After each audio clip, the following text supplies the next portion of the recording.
കർത്താവായ യേശുക്രിസ്തുവിന്റെ അതിപരിശുദ്ധ നാമം വാഴ്ത്തപ്പെടുമാറാകട്ടെ. തുറന്നോസിന്റെ പാഠശാല എന്ന ഈ ബൈബിൾ ക്ലാസിന്റെ 141 സെഷനായിട്ട് നാം ദൈവത്തിന്റെ സന്നിധിയോട് അടുത്ത് വരികയാണ്. കഴിഞ്ഞ 2 ആഴ്ചത്തെ ഇടവേളയ്ക്ക് ശേഷം വീണ്ടും തിരുവചന പഠനമായിട്ട് നാം കർത്താവിന്റെ സന്നിധിയിൽ ആയിരിക്കുകയാണ്. റോമാലേഖന പഠനത്തിലാണ് നാം ആയിരിക്കുന്നത്.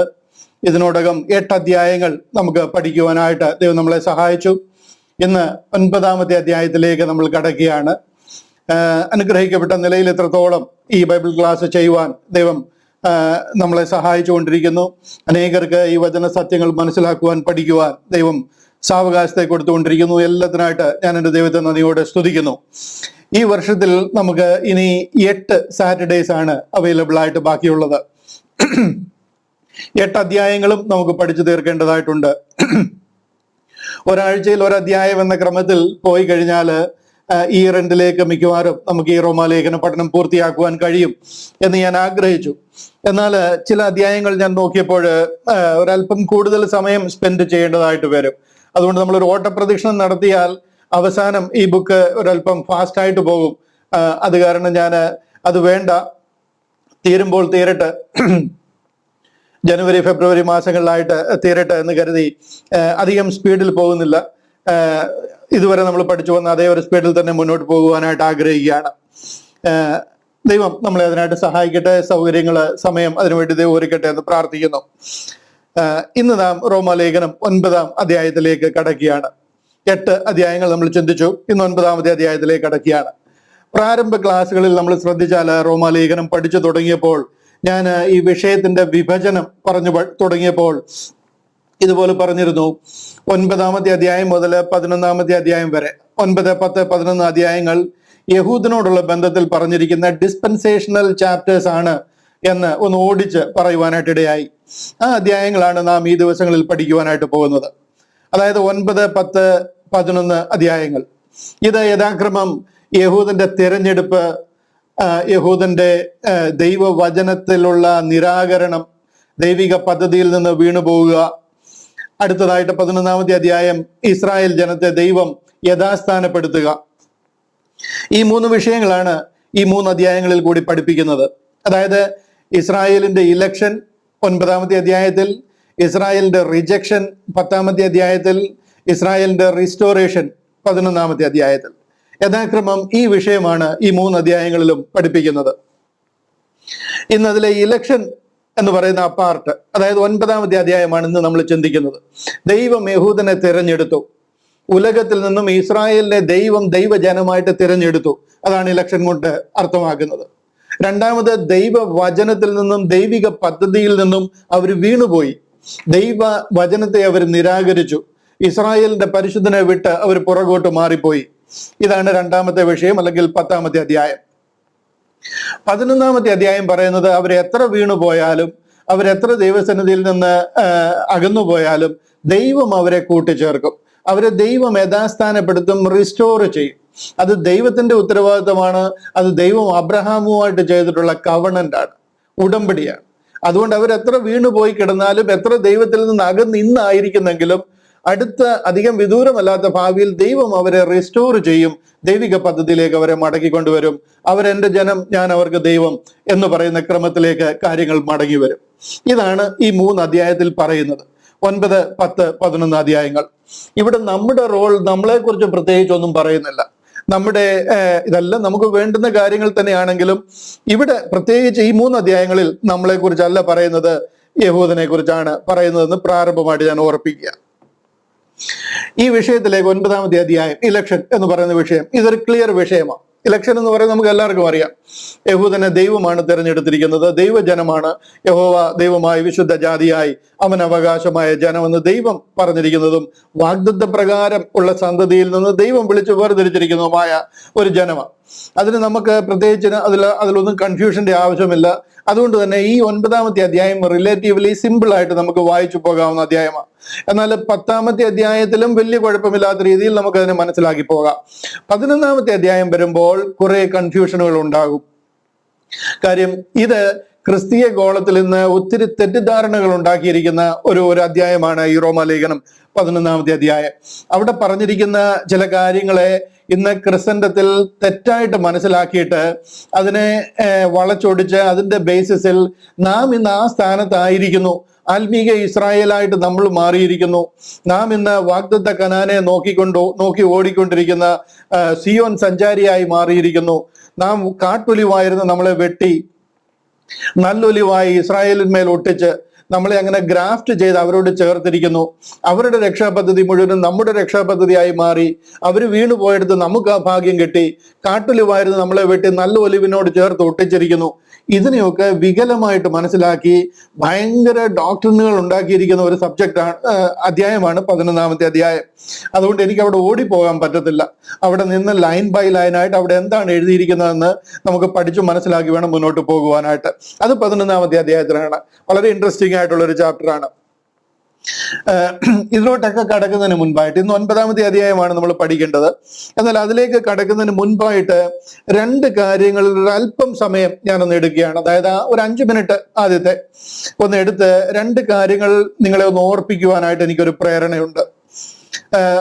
മറ്റൊന്നുമല്ല, ഇതിനോടുള്ള വിഷയത്തിൽ തന്നെയാണ്. അതായത് കർത്താവായ യേശു ക്രിസ്തു ക്രൂസിലൂടെ തുറന്ന രക്ഷാ പദ്ധതി പ്രസിദ്ധമാക്കുന്ന, നമുക്കെതിരെ തിരിഞ്ഞിരിക്കുന്ന അനേക വിശ്വാസി സമൂഹങ്ങളുണ്ട്, ചില മത നേതാക്കന്മാരുണ്ട്. അവരൊക്കെ പറയുന്ന ഒരു സ്റ്റേറ്റ്മെന്റ് ഉണ്ട്, കോമൺ ആയിട്ട് ഉപയോഗിക്കുന്ന ഒരു സ്റ്റേറ്റ്മെന്റ് ഉണ്ട്. അതായത് എട്ടും പൊട്ടും തിരിയാത്ത ജനത്തെ, എന്താണ് ദൈവവചനമൊന്നും ദൈവിക രക്ഷാ പദ്ധതിയൊന്നും അറിയാത്ത പാപം ജനത്തെ നമ്മൾ കൺഫ്യൂസ് ആക്കുകയല്ലേ ചെയ്യുന്നത്. നിങ്ങൾ അവരെ ഈ കാര്യങ്ങളൊക്കെ പറഞ്ഞിട്ട് ആകെപ്പാടെ വിശ്വാസത്തിൽ അവരെ കൺഫ്യൂസ് ആക്കുകയാണ് ചെയ്യുന്നത്. എട്ടും പൊട്ടും തിരിയാത്ത ജനത്തോട് ചെയ്യുന്ന വലിയ പാപമാണ് അത് എന്നൊക്കെ പറയുന്നത് ഞാൻ കേൾക്കുവാൻ ഇടയായിട്ടുണ്ട്. ഇവര് മാത്രമല്ല, ഒത്തിരി പേര് ഇങ്ങനെ പറയുന്നത് ഞാൻ കേട്ടിട്ടുണ്ട്. എന്നാൽ എനിക്ക് മനസ്സിലാകാത്തത്, ഇവിടെ ഇത്രമാത്രം സമയമുണ്ട് മീറ്റിങ്ങുകൾക്ക്. ഈ പറയുന്നവരുടെ ഇടയിലെല്ലാം ഇത്രമാത്രം മീറ്റിങ്ങുകൾ, മണിക്കൂറുകളുള്ള യോഗങ്ങൾ, മീറ്റിങ്ങുകളുണ്ട്. ആകെപ്പാടെ 15 മിനിറ്റ് പറഞ്ഞു കഴിഞ്ഞാൽ മനസ്സിലാകുന്ന കാര്യമാണ് ദൈവത്തിന്റെ രക്ഷാ പദ്ധതി എന്താണെന്നുള്ളത്. അവിടെ എങ്ങനെയാണ് ഇപ്പോഴും ജനം എട്ടും പൊട്ടും തിരിയാത്തവരായിട്ട് ഇരിക്കുന്നത് എന്ന് എനിക്ക് മനസ്സിലാകുന്നില്ല. പിന്നെ എന്തിലാണ് ഇവർ ഈ സമയം ചെലവാക്കിക്കൊണ്ടിരിക്കുന്നതെന്നും മനസ്സിലാകുന്നില്ല. അങ്ങനെ എട്ടും പൊട്ടും തിരിയാത്ത ഒരു ജനത്തെ എങ്ങനെ സ്വർഗത്തിൽ അവർക്ക് എങ്ങനെ രക്ഷാ പദ്ധതി മനസ്സിലാക്കുവാനായിട്ട് കഴിയും? എങ്ങനെ ഈ ഒന്നും തിരിയാത്ത ആൾക്കാരെ കൊണ്ട്, ഒരു വലിയ ജനസമൂഹത്തിനെ കൊണ്ട് പോകുന്നതിൽ എന്തർത്ഥമാണുള്ളത് എന്ന് എനിക്കറിയത്തില്ല. അതുകൊണ്ട് തന്നെ എന്നെ ശ്രദ്ധിക്കുന്ന നമ്മുടെ ഗ്രൂപ്പിലുള്ള, നമ്മളോട് ചേരുന്ന ഒരുത്തർക്ക് പോലും ഈ രക്ഷയെക്കുറിച്ച് അറിവില്ലാത്തവരായി ഇരിക്കരുത് എന്ന് ഞാൻ ആഗ്രഹിക്കുന്നു. അതുകൊണ്ട് ഒരു 4-5 മിനിറ്റ് കൊണ്ട് ഞാൻ പെട്ടെന്ന് എന്താണ് നമ്മുടെ രക്ഷയെന്ന് പ്രാരംഭമായിട്ട് പറയാൻ ആഗ്രഹിക്കുക. രണ്ടാമത് റോമാലേഖനം 8-ാം അധ്യായമാണ് നമ്മൾ പഠിച്ചു കഴിഞ്ഞത്. അതിന്റെ പ്രസക്ത ഭാഗങ്ങൾ മാത്രം ഒന്ന് ടച്ച് ബേസ് ചെയ്തിട്ട് ഞാൻ 9-ാമത്തെ അധ്യായത്തിലേക്ക് കയറാൻ ആഗ്രഹിക്കുക. ഒന്നാമത്തേത്, എന്താണ് നമ്മുടെ രക്ഷ? ഇത് നമ്മൾ മാത്രം അറിഞ്ഞാൽ പോരാ, നമ്മൾ പലരോടും സംസാരിക്കും. ആ സംസാരിക്കുന്നവരോടൊക്കെ നമ്മൾ ആത്യന്തികമായിട്ട് പറഞ്ഞു കൊടുക്കേണ്ടുന്ന ഒരു വിഷയമാണ് ഈ രക്ഷ എന്ന് പറയുന്നത്. നമ്മൾ ഒരാളോട് അല്പം ഫ്രീ ആയിട്ട് സംസാരിക്കാൻ ഒരു സാഹചര്യം സംജാതമാവുകയാണെങ്കിൽ, ബസ്സിലാകട്ടെ, അല്ലെന്നുണ്ടെങ്കിൽ നമ്മൾ പരിചയപ്പെടുന്ന സ്ഥലത്താകട്ടെ, ഓഫീസിലാകട്ടെ, കൂട്ടുകാരുടെ ഇടയിലാകട്ടെ, അല്പസമയം നമുക്ക് ദൈവവചനം സംസാരിക്കാനോ അല്ലെന്നുണ്ടെങ്കിൽ മരണശേഷം എന്ത് സംഭവിക്കും എന്നൊക്കെയുള്ളൊരു വിഷയം വന്നു കഴിഞ്ഞാൽ അതിനെക്കുറിച്ച് ഒന്ന് പ്രതികരിക്കണമെന്നുണ്ടെങ്കിൽ നമുക്ക് ഈ വിഷയം അറിഞ്ഞിരിക്കണം. അതിനെ നമുക്ക് പല നിലകളിൽ സ്റ്റാർട്ട് ചെയ്യാം. മരണ വിഷയം പറഞ്ഞു വേണമെങ്കിൽ തുടങ്ങാം, ഏദൻ തോട്ടത്തിൽ നിന്ന് വേണമെങ്കിൽ തുടങ്ങാം, കാൽവറി ക്രൂശിൽ നിന്ന് വേണമെങ്കിൽ തുടങ്ങാം, എവിടുന്ന് വേണമെങ്കിൽ ഈ വിഷയം പറഞ്ഞു തുടങ്ങാം. അത് ആ സാഹചര്യത്തിനനുസരിച്ച് നമുക്കതിനെ കസ്റ്റം മെയ്ഡായിട്ട് നമുക്ക് പറഞ്ഞു തുടങ്ങുവാനായിട്ട് കഴിയും. എന്നാൽ ഞാൻ ഇവിടെ നിങ്ങളോട് പറയുന്നത് ഏദൻ തോട്ടത്തിൽ എന്ത് നടന്നു എന്നുള്ളതിനെ കുറിച്ചാണ്. ഏദൻ തോട്ടത്തിൽ കൽപ്പന ലംഘിച്ച ആദാം പാപം ചെയ്യുക ചെയ്തത്. ദൈവിക കൽപ്പന ലംഘിച്ചത് കൊണ്ട് ആദാം പാപം ചെയ്തു. അങ്ങനെ ദൈവ തേജസ് നഷ്ടപ്പെട്ടു. ആദാം പാപിയായിട്ട് തീർന്നു. ആദാം മാത്രമല്ല പാപിയായി പോയത്, ആദാമിന്റെ സന്തതി പരമ്പരകൾ മുഴുവനും അതോടുകൂടെ പാപിയായി തീർന്നു. ഇനിയും ആ പാപത്തിന്റെ ശമ്പളം മരണം എന്നൊരു കൽപ്പന, ദൈവിക കൽപ്പനയാണ്. പാപിയായി തീർന്ന ആദാം ആ പാപത്തിന്റെ ശമ്പളമായ മരണം അനുഭവിക്കുവാൻ യോഗ്യന. അങ്ങനെ പാപം ചെയ്ത ആദാം മരിക്കണം എന്ന വ്യവസ്ഥയ്ക്ക് ആദാം അധീനനായി. അതായത് പാപം ചെയ്ത ആദാം മരണശിക്ഷയ്ക്ക് യോഗ്യനായി.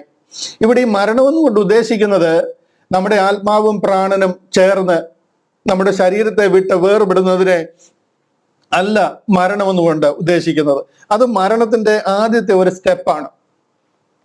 അതിനെയാണ് വേർപാടെന്ന് പറയുന്നത്. വേർപാട്, നമ്മുടെ ആത്മാവും പ്രാണനും ഈ ശരീരത്തെ വിട്ട് വേർപെടുന്നതിനെയാണ് വേർപാടെന്ന് പറയുന്നത്. അത് ഒരു നിത്യ മരണമല്ല. നമ്മുടെ ആത്മാവും പ്രാണനും അത് ഈ ശരീരത്തെ വിട്ട് വേർപെട്ടു എന്നുള്ളതേ ഉള്ളൂ. അതൊരു നിത്യമരണമല്ല. നിത്യമരണം എന്ന് പറയുന്നത് നമ്മളെ ഒരു വൈറ്റ് ത്രോൺ ജഡ്ജ്മെന്റ്, വെള്ള സിംഹാസനത്തിന്റെ മുമ്പിൽ വന്ന്, ഒരു കോടതിയുടെ മുമ്പിൽ വന്ന് നമ്മുടെ തെറ്റെന്താണെന്ന് നമ്മളെ വിധി ന്യായം വായിച്ച് കേൾപ്പിച്ചതിന് ശേഷം നിത്യ നരകാഗ്നിയിലേക്ക് എന്നേക്കുമായിട്ട് നമ്മളെ തള്ളുവാനായിട്ട് ഇടയായിത്തരും. നിത്യ നരകാഗ്നിയിലേക്ക് പോകും. നിത്യമരണമാത്. അതിന് യോഗ്യരായി പോയി നമ്മൾ ആദാമ്യ പാപം കാരണം. ആദാം ദൈവിക കൽപ്പന ലംഘിച്ചത് കാരണം നാം ആ നിത്യ മരണത്തിൽ എത്തിച്ചേരും. അതിന് യോഗ്യരായി. അങ്ങനെയായിരുന്നു നമ്മുടെ ഒരു ആ ഒരു അവസ്ഥയിലായിരുന്നു നാം. ഈ ആദാമ്യ പാപത്തിൽ നിന്ന് നമ്മളെ വീണ്ടെടുക്കണം. ഇതിനെയാണ് റിഡംഷൻ അല്ലെങ്കിൽ വീണ്ടെടുപ്പ് എന്ന് പറയുന്നത്, റിഡീം ചെയ്യുക എന്ന് പറയുന്നത്. അതിന് ഈ ഉലകത്തിലെ ഒരു സംഗതിക്ക് നമ്മളെ വീണ്ടെടുക്കുവാൻ കഴിയത്തില്ല. നിങ്ങൾ ഈ വിഷയത്തെ ഇതുപോലെ തന്നെ മനസ്സിലാക്കണം. ഇതുപോലെ തന്നെ ലാഘവത്തോടെ ജനത്തിന് പറഞ്ഞു കൊടുക്കണം. ഈ ഉലകത്തിലുള്ള ഒരു സംഗതിക്കും, ആട്ടുകൊറ്റനെ യാഗം കഴിക്കുന്നതിലോ കാളക്കിടാവിനെ ഈ യാഗം കഴിക്കുന്നതിലോ വീണ്ടും ജനനം പ്രാപിക്കുന്നതിലോ ജലസ്നാനം സ്വീകരിക്കുന്നതിലോ കുർബാനയ്ക്കോ കുംഭസാരത്തിനോ വിശുദ്ധ ജീവിതത്തിനോ ദാനധർമ്മം കൊടുക്കുന്നതിനോ സന്യാസ ജീവിതത്തിനോ ഒന്നിനും തന്നെ ഉലകത്തിന് ആകാശത്തിന്റെ കീഴിലുള്ള ഒരു സംഗതിക്കും, ആകാശത്തിന്റെ കീഴിലാകട്ടെ മേലെയാകട്ടെ ഭൂമിയുടെ അടിയിൽ പാതാളത്തിലാകട്ടെ, ഒരു സംഗതിക്കും നമ്മളെ വീണ്ടെടുക്കുവാനായിട്ട് കഴിയത്തില്ല. നാം പാപിയായി പോയി. ആ പാപരക്തത്തിൽ നാം ജനിക്കുകയാണ്. ആ ജനിച്ച നാം നിത്യ മരണം അനുഭവിക്കേണ്ടതായിട്ട് വരും. കാര്യം ആദാം പാപം ചെയ്തു. ആ ആദാമ്യ പാപം തലമുറയായിട്ട് നമ്മളിലേക്ക് കൈമാറി വരിക. ഇനി അതിന് എന്ത് ചെയ്യണമെന്ന് ചോദിച്ചു കഴിഞ്ഞാൽ ഒരേ ഒരു വഴിയേ ഉള്ളൂ. പാപമില്ലാത്ത ഒരു മനുഷ്യന്റെ രക്തം അതിന് മറുവിലയായിട്ട് കൊടുക്കണം. ഇവിടെ ഒരു മറുവില യാഗം നടക്കണം. പാപമില്ലാത്ത ഒരു മനുഷ്യൻ അതിനുവേണ്ടി ലോകത്തിൽ ജനിക്കണം. അങ്ങനെ അതിന് യോഗ്യനായ ഒരു മനുഷ്യനും ലോകത്തിലില്ല. അങ്ങനെ ഒരുത്തർക്കും ലോകത്തിൽ ജനിക്കാൻ കഴിയത്തില്ല. കാര്യം അവർ ജനിക്കുന്നത് ആദാമ്യ പാരമ്പര്യത്തിലാണ്. ആദാമ്യ രക്തം അവനിൽ ഉണ്ടാകും. അതുകൊണ്ട് തന്നെ അവൻ ജന്മനാ പാപിയായി പോകും. ആ ജന്മപാപിയുടെ രക്തം കൊണ്ട് നമ്മുടെ പാപത്തിന് പരിഹാരമാകത്തില്ല. പാപമില്ലാത്ത ഒരു രക്തം, ഒരു പരിശുദ്ധ രക്തം അതിനുവേണ്ടി മറുവിലയായി കൊടുക്കണം. ഇവിടെയാണ് ദൈവം മനുഷ്യനായിട്ട് അവതരിക്കേണ്ടതായി വരുന്നത്. അതാണ് കർത്താവായ യേശു ക്രിസ്തു. അങ്ങനെ കർത്താവ് ഈ ലോകത്തിൽ അവതരിക്കുക. കർത്താവിൽ ആദാമ്യ രക്തമില്ല. ആദാമിന്റെ വംശപാരമ്പര്യത്തിലല്ല കർത്താവ് ജനിക്കുന്നത്. പരിശുദ്ധ ആത്മാവിനാൽ ഉരുവാക്കപ്പെടുകയാണ്. അതുകൊണ്ട് തന്നെ ആദാമ്യ പാപത്തിനോ പാപത്തിന്റെ ശമ്പളമായ മരണത്തിനോ ദൈവം അധീനനല്ല. കർത്താവ് യേശു ക്രിസ്തു ലോകത്തിൽ വരുമ്പോൾ പരിശുദ്ധ ആത്മാവിനാൽ ഉരുവാക്കപ്പെട്ട് കർത്താവ് മനുഷ്യനായി ലോകത്തിൽ അവതരിക്കുക. കർത്താവ് യേശു ക്രിസ്തു മാനവരാശിയുടെ പാപത്തിന്റെ പരിഹാരത്തിനായി കാൽവറിയിൽ പരമയാഗമായി തീരുകയാണ്. ഇതെല്ലാം വളരെ സ്ക്രിപ്റ്റഡ് പ്രോഗ്രാമാണ്. ഇതൊന്നും ആക്സിഡന്റലി സംഭവിച്ചതോ ഇവിടെ വന്നു കഴിഞ്ഞപ്പോൾ അങ്ങനെ പീലാത്തോസിന് തോന്നിയതോ യഹൂദന്മാർ കർത്താവിനെതിരായിട്ട് തിരിഞ്ഞതോ ഒന്നുമല്ല. ഇതെല്ലാം ഉലകം സ്ഥാപിക്കുന്നതിന് മുൻപേ ഇങ്ങനെ വരുമെന്നും ഇങ്ങനാണ് ഈ കാര്യങ്ങൾ നിറവേറേണ്ടതെന്നും സ്ക്രിപ്റ്റഡ് പ്രോഗ്രാമാണ്. ദൈവത്തിന് അറിയാവുന്ന കാര്യമാണ്. ഉലകത്തിന്റെ പാപം മുഴുവനും കർത്താവായ യേശു ക്രിസ്തു അതിന് പരിഹാരമായിട്ട് കാൽവറിയിൽ യാഗമായി തീരണം. ആകാശവും ഭൂമിയും സ്ഥാപിക്കുന്നതിന് മുമ്പേ കർത്താവായ യേശു ക്രിസ്തുവിനെ, തൃത്വത്തിൽ പുത്രനായ ക്രിസ്തുവിനെ അതിനുവേണ്ടി മാറ്റപ്പെട്ടതാണ്, അതിനുവേണ്ടി നിയോഗിക്കപ്പെട്ടതാണ്. കർത്താവ് കാലം തികഞ്ഞപ്പോൾ, അതിന്റെ പരിപൂർണ സമയമായി കഴിഞ്ഞപ്പോൾ ഉലകത്തിലേക്ക് വരികയും ഇവിടെ ആ യാഗത്തിനായി തന്നെ സമർപ്പിക്കുകയും ചെയ്യുക. എന്നിരുന്നാലും അതൊരു ചെറിയ കാര്യമല്ല. അത് ഉലകത്തിന്റെ മുഴുവനും പാപം കർത്താവിന്റെ മേൽ ചുമത്തപ്പെടുക. അന്ന് വരെയുള്ള സകല മനുഷ്യരുടെയും പാപം, അന്ന് ജീവിച്ചിരിക്കുന്നവരുടെയും ഇനി ജീവിക്കാനുള്ളവരുടെയും ഉലകത്തിന്റെ അവസാനം വരെയുള്ളവരുടെ മുഴുവനും പാപവും കർത്താവിന്റെ മേൽ ചുമത്തപ്പെടുകയാണ്. ഓരോന്നോരോന്നായിട്ട് കർത്താവിന്റെ മേൽ ഉലകത്തിന്റെ മുഴുവനും പാപം പേര് പറഞ്ഞ് ഓരോരുത്തരുടെയും പാപം കർത്താവിന്റെ മേൽ ചുമത്തുകയാണ്. ഇതാ കൊരിന്ത്യർ ലേഖനം, 2 കൊരിന്ത്യർ ലേഖനം 5-ാം അധ്യായം അതിന്റെ 21-ാമത്തെ വാക്യത്തിൽ പറയുന്നത്, പാപം അറിയാത്തവനെ നാം അവനിൽ ദൈവത്തിന്റെ നീതിയാകേണ്ടതിന് അവൻ നമുക്ക് വേണ്ടി പാപമാക്കി. Let me just project that verses. കൊരിന്ത്യർക്ക് എഴുതിയ 2-ാമത്തെ ലേഖനം 5-ാം അധ്യായം അതിന്റെ 21-ാമത്തെ വാക്യം. അവിടെ ഇങ്ങനെയാണ് പറയുന്നത്, പാപം അറിയാത്തവനെ നാം അവനിൽ ദൈവത്തിന്റെ നീതിയാകേണ്ടതിന് അവൻ നമുക്ക് വേണ്ടി പാപമാക്കി. കർത്താവായ യേശു ക്രിസ്തുവിനെ, പാപം അറിയാത്തവനെ നാം അവനിൽ ദൈവത്തിന്റെ നീതിയാകേണ്ടതിന് അവൻ നമുക്ക് വേണ്ടി പാപമാക്കി. യേശു ക്രിസ്തു, കർത്താവായ യേശു ക്രിസ്തു നമുക്ക് വേണ്ടി പാപമാക്കപ്പെടുകയാണ്. ഈ ഉലകത്തിന് മുഴുവനും പാപം തന്റെ മേൽ ചുമത്തപ്പെടുകയാണ്. അങ്ങനെ എണ്ണി എണ്ണി ഓരോ പാപവും കർത്താവിന്റെ മേൽ ചുമത്തുക. ഇതുകൊണ്ടാണ്, ഇത് നടക്കാൻ പോകുന്നത് കൊണ്ടാണ്, ഇത് പരിശുദ്ധനായ ദൈവത്തിന് എന്താ പറയുന്നത്, ഈ ഉലകത്തിൽ താങ്ങാവുന്നതിൽ ഏറ്റവും ഭയങ്കരമായിട്ടുള്ള ശിക്ഷയായത്. ഈ ക്രൂശിൽ മരിക്കുന്നതോ അടി കൊള്ളുന്നതോ ചാട്ടവാറിന് കൊണ്ട് അടിയോ ഇതൊന്നും ഒരു വിഷയം ആക്ച്വലി ആയിരുന്നില്ല. പ്രയാസം തന്നെയാണ്, വലിയ വലിയ കഷ്ടപ്പാടുകൾ തന്നെയാണ്. പക്ഷെ എന്നിരുന്നാലും ദൈവം ഏറ്റവും കൂടുതൽ വ്യസനിക്കുന്നത് ഈ പാപം മുഴുവനും തന്റെ മേലെ ചുമത്തുകയാണ്. അതുകൊണ്ടാണ് ഗത്സമനെ തോട്ടത്തിൽ കർത്താവ് കരയുന്നത്. തലേ ദിവസം ഗത്സമനെ തോട്ടത്തിൽ നമുക്കറിയാം, ദേഹത്ത് നിന്ന്, ശരീരത്തിൽ നിന്ന് വിയർപ്പ് തുള്ളി പോലെ തുള്ളികൾ വീഴുക. കാര്യം ബ്ലഡ് പ്രഷർ കൂടിയിട്ട് അതുപോലെ ആ വെയിനുകളൊക്കെ പൊട്ടി, എന്താ പറയുന്നത്, വിയർപ്പ് തുള്ളിയിൽ കൂടി രക്തം വെളിയിലേക്ക് വന്നുകൊണ്ടിരിക്കുക. അതുപോലെ ഭയങ്കര പ്രയാസമായിട്ടുള്ള കാര്യമാണ്. അവിടെ എന്താ ചോദിക്കുന്നതെന്ന് ചോദിച്ചു കഴിഞ്ഞാൽ, പിതാവേ, ഈ പാനപാത്രം ഞാൻ കുടിക്കാതിരിക്കാൻ വേറെ എന്തെങ്കിലും മാർഗമുണ്ടോ? ആ ചോദ്യത്തിന്റെ അർത്ഥം, ഈ മാനവരാശിയെ വീണ്ടെടുക്കുവാൻ ഇതല്ലാതെ വേറെ എന്തെങ്കിലും വഴിയുണ്ടോ എന്ന് ചോദിക്കുക. ഒരു വഴിയും ഇല്ല എന്നുള്ളത് പുത്രനും അറിയാം, പിതാവിനും അറിയാം. എന്നിരുന്നാലും അത് നമുക്കൊക്കെ മനസ്സിലാകുവാൻ വേണ്ടിയിട്ട് വേറെ ഒരു മാർഗവും ഈ ഉലകത്തിന്റെ കീഴിലില്ല എന്ന് നമുക്ക് എല്ലാവർക്കും മനസ്സിലാകാൻ വേണ്ടി കർത്താവ് 3 പ്രാവശ്യം പ്രാർത്ഥിച്ചിട്ട് പിതാവ് മുഖം മറച്ചു കളഞ്ഞു എന്നാ പറയുന്നത്. 3 പ്രാവശ്യം അതിന് ഉത്തരം കിട്ടാതെ വന്നു കഴിഞ്ഞപ്പോഴത്തേന് പുത്രനായ ക്രിസ്തു അതിനുവേണ്ടി സമർപ്പിച്ചു വരികയും കർത്താവിനെ അറസ്റ്റ് ചെയ്യുകയും പിന്നീട് വിധി ന്യായങ്ങളും സന്നിധിൻ സംഘം പിടിക്കുകയും ഒക്കെ ചെയ്യുന്ന ഭാഗമായിട്ട് അങ്ങനെ അങ്ങ് പോവുക. അതായത് ആ ഗത്സമനെ തോട്ടത്തിൽ. അതുപോലെ തന്നെ കാൽവറി ക്രൂശിലും നമുക്ക് കാണാം, കർത്താവ് ആ കാൽവറി ക്രൂശിൽ കൈവിടപ്പെട്ടു പോകുക, തകർക്കപ്പെട്ടു പോകുക. എന്തിനാണെന്ന് ചോദിച്ചു കഴിഞ്ഞാൽ, എന്റെയും നിങ്ങളുടെയും പാപം നിമിത്തം. 3-ാം മണി നേരം, അതായത് രാവിലെ 9 മണിക്ക് ക്രൂശിൽ തറച്ചു, ഉച്ചയ്ക്ക് 12 മണി ആയി കഴിഞ്ഞപ്പോഴത്തേന് സൂര്യൻ ഇരുണ്ടുപോയി. ആ 12 മണി മുതൽ വൈകിട്ട് 3 മണി വരെ, അവരുടെ കണക്കനുസരിച്ച് ഉച്ചയ്ക്ക് 6-ാം മണി നേരം മുതൽ 9-ാം മണി നേരം, അതായത് നമ്മുടെ ഉച്ചയ്ക്ക് 12 മണി മുതൽ 3 മണി വരെയുള്ള ആ സമയം സൂര്യൻ ഇരുണ്ടുപോയി. ഈ സൂര്യൻ ഇരുണ്ടുപോയ സമയത്ത് ദൈവത്തിന്റെ കോപാഗ്നിയിൽ പുത്രൻ വെന്തുരുകുകയാണ്. ഇവിടെ വേണമെന്നുണ്ടെങ്കിൽ പിതാവായ ദൈവത്തിന് കണ്ണടയ്ക്കാം, പിതാവായ ദൈവത്തിന് വേണമെന്നുണ്ടെങ്കിൽ പുത്രനെ അവിടെ വിട്ടുകൊടുക്കാം. എന്നിരുന്നാലും ആ ദൈവത്തിന്റെ കോപാഗ്നിയിൽ, കാര്യം ദൈവം നീതിമാനാണ്, ഇവിടെ ദൈവത്തിന് ഒരു ഷോർട്ട് കട്ടും എടുക്കാൻ പറ്റത്തില്ല. ഉലകത്തിന്റെ മുഴുവനും പാപത്തിന് വേണ്ടി ഒരു കുഞ്ഞാട് അറുക്കപ്പെട്ടിരിക്കുക. ആ കുഞ്ഞാട് ദൈവ കോപാഗ്നിയിൽ, എന്തിന്റെ കോപമാ? ദൈവത്തിന് പാപത്തിന്റെ ശമ്പളമായിട്ട് മരണം. ആ ദൈവ കോപാഗ്നിയിൽ ആ കുഞ്ഞാട് വെന്തുരുകുക. കർത്താവായ യേശു ക്രിസ്തു അവിടെ വെച്ച എന്റെ ദൈവമേ എന്നെ കൈവിട്ടത് എന്തെന്ന് ചോദിക്കുന്നത്. അങ്ങനെ കർത്താവ് ആ കാൽവറിയിൽ നമ്മുടെ പാപത്തിന് പരിഹാരമായി തീരുക. ഇതുകൊണ്ടാണ് റോമാലേഖനം 5-ാം അധ്യായം അതിന്റെ 18-19 വാക്യങ്ങളിലൊക്കെ പറയുന്നത്. റോമാലേഖനം 5-ാം അധ്യായം അതിന്റെ 18 വാക്യത്തിൽ പറയുന്നു, അങ്ങനെ ഏക ലംഘനത്താൽ, അതായത് ആദാമിന്റെ ലംഘനത്താൽ സകല മനുഷ്യർക്കും ശിക്ഷാവിധി വന്നു. എന്ത് ശിക്ഷാവിധി വന്നു? മരണത്തിന് അധീനരായി പോയി. ആ ശിക്ഷാവിധി വന്നതുപോലെ ഏക നീതിയാൽ സകല മനുഷ്യർക്കും ജീവകാരുണമായ നീതീകരണവും വന്നു. എല്ലാ മനുഷ്യർക്കും കർത്താവായ യേശു ക്രിസ്തുവിലൂടെ ജീവകാരണമായ നീതീകരണം വന്നു. ഏക മനുഷ്യന്റെ അനുസരണക്കേടിനാൽ, അതായത് ആദാമിന്റെ അനുസരണക്കേടിനാൽ അനേകർ പാപികളായി തീർന്നതുപോലെ കർത്താവായ യേശു ക്രിസ്തുവിന്റെ അനുസരണത്താൽ അനേകർ നീതിമാന്മാരായി തീരും. ഈ കാര്യങ്ങളൊക്കെ നിറവേറുന്നത് ഇവിടെ. ഇതെല്ലാം ക്രിസ്ത്യാനിറ്റിയുടെ ഫണ്ടമെന്റൽ ബേസിക്സ് ആണ്. ഇന്ന് നമുക്ക് രക്ഷിക്കപ്പെടുവാൻ ഒരേ ഒരു മാർഗമേ ഉള്ളൂ. ആ മാർഗം വളരെ വിശാലമായിട്ട് നമ്മുടെ മുന്നിൽ തുറന്നിരിക്കുക. അതായത് ക്രിസ്തു നമ്മുടെ പാപങ്ങൾക്ക് വേണ്ടി തിരുവെഴുത്തുകളും പ്രകാരം മരിച്ചു. നമ്മുടെ പാപത്തിന്റെ പരിഹാരത്തിന് വേറെ ഒരു മാർഗവുമില്ലായിരുന്നു. ഒരേ ഒരു മാർഗം.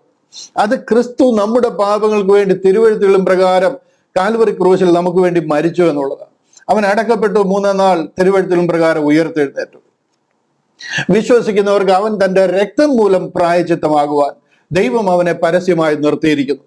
ഇന്ന് ഏത് മനുഷ്യർക്കും ജാതി മത വർണ്ണവർഗ ഭേദമന്യേ ആർക്കും രക്ഷിക്കപ്പെടുവാനായിട്ട് കർത്താവ് കാൽവറിയിൽ തകർക്കപ്പെട്ടിരിക്കുക. മാനവരാശി മുഴുവനും രക്ഷിക്കപ്പെടാവുന്ന മാർഗം നമ്മുടെ മുന്നിൽ തുറന്നിരിക്കുക.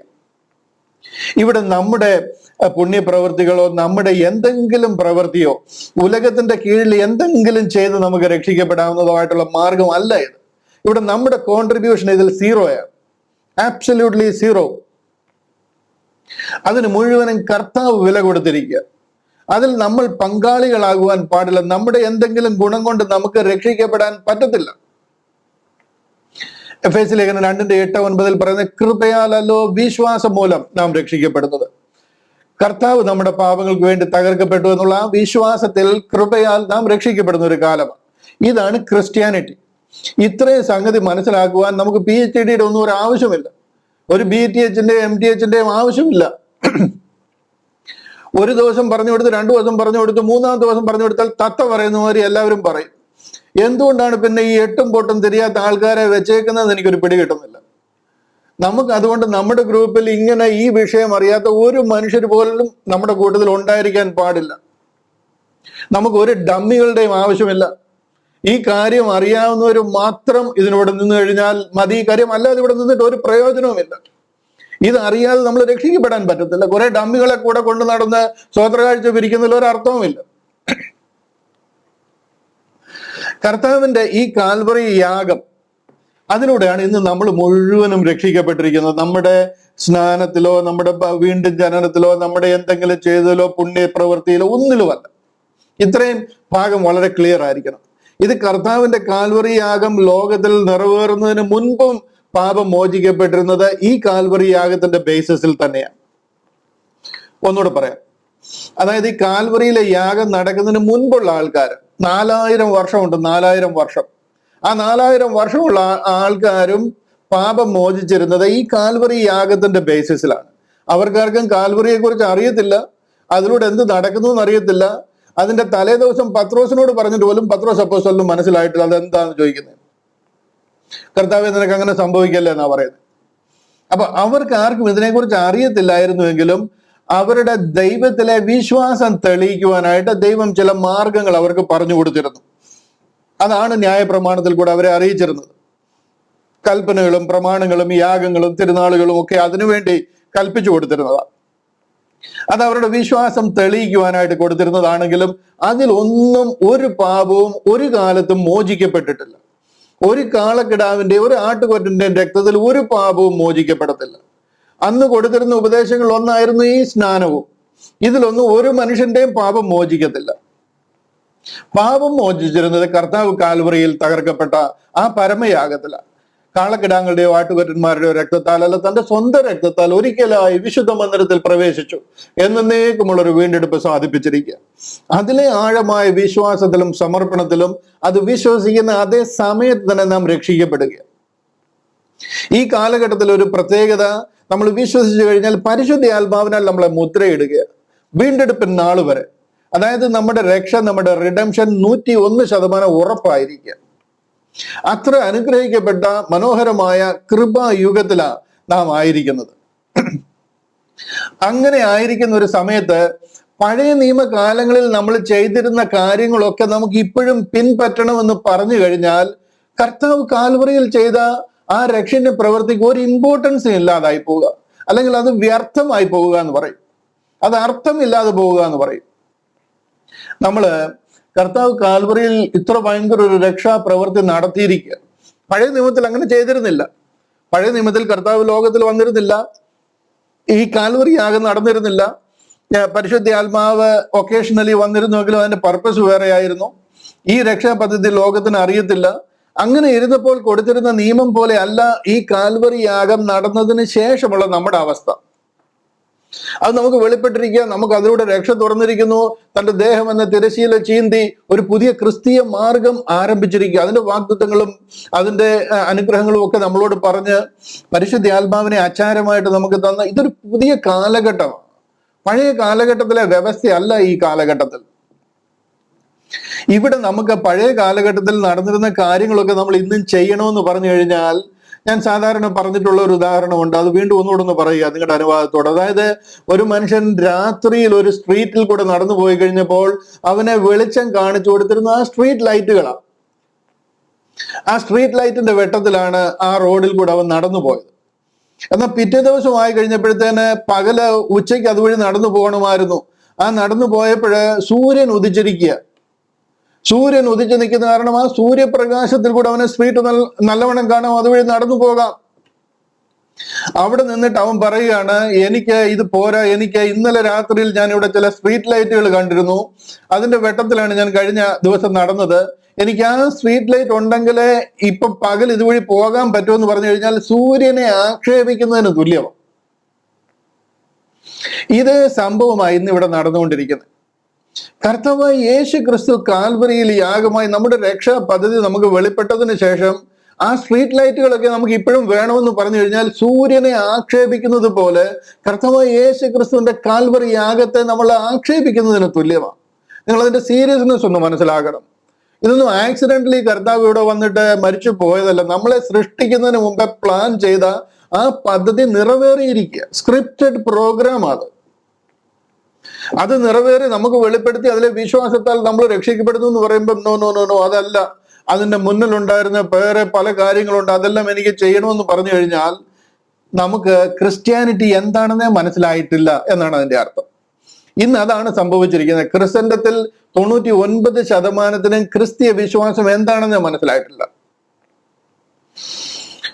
ഇത് അറിയാത്ത ആരും തന്നെ നമ്മുടെ ഗ്രൂപ്പിൽ ഉണ്ടായിരിക്കരുത് എന്ന് ഞാൻ ആഗ്രഹിക്കുന്നു. അതുകൊണ്ടാണ് ഞാൻ അത്രയും വിഷയം നിങ്ങളുടെ അറിവിന് വേണ്ടി പറഞ്ഞത്. ഇടയ്ക്കിടയ്ക്ക് ഞാൻ നിങ്ങളെ ആരെങ്കിലും കാണുമ്പോൾ ചോദിക്കും, എന്താണ് നമ്മുടെ രക്ഷാപദ്ധതി എന്ന് ചോദിക്കും. ക്ലിയർ ആയിട്ട് ഇത് ആർക്കും പറഞ്ഞു കൊടുക്കാൻ നിങ്ങൾക്ക് എല്ലാവർക്കും അറിഞ്ഞിരിക്കണം. എന്നോട് പറയുന്നതിനേക്കാൾ ഉപരി മറ്റുള്ളവരോട് ഇത് പറഞ്ഞു കൊടുക്കണം. അത് സ്നാനത്തിലാണ്, അല്ലെന്നുണ്ടെങ്കിൽ വീണ്ടും ജനനത്തിലാണ്, കുർബാനയിലാണ്, കുമ്പസാരത്തിലാണെന്ന് പറയുന്നവരോട് ഇത് പറഞ്ഞു കൊടുക്കണം. ഇന്ന് രക്ഷിക്കപ്പെടാൻ പ്ലാൻ ഉണ്ടെങ്കിൽ ഇതാണ് അതിന്റെ മാർഗം എന്ന് പറഞ്ഞു കൊടുക്കണം. രണ്ടാമതായിട്ട് നിങ്ങളോട് അറിയിക്കാനായിട്ട് ഞാൻ ആഗ്രഹിച്ചത് 8-ാമത്തെ അധ്യായം. നമ്മൾ റോമാലേഖനം 8-ാം അധ്യായം വരെ പഠിച്ചു.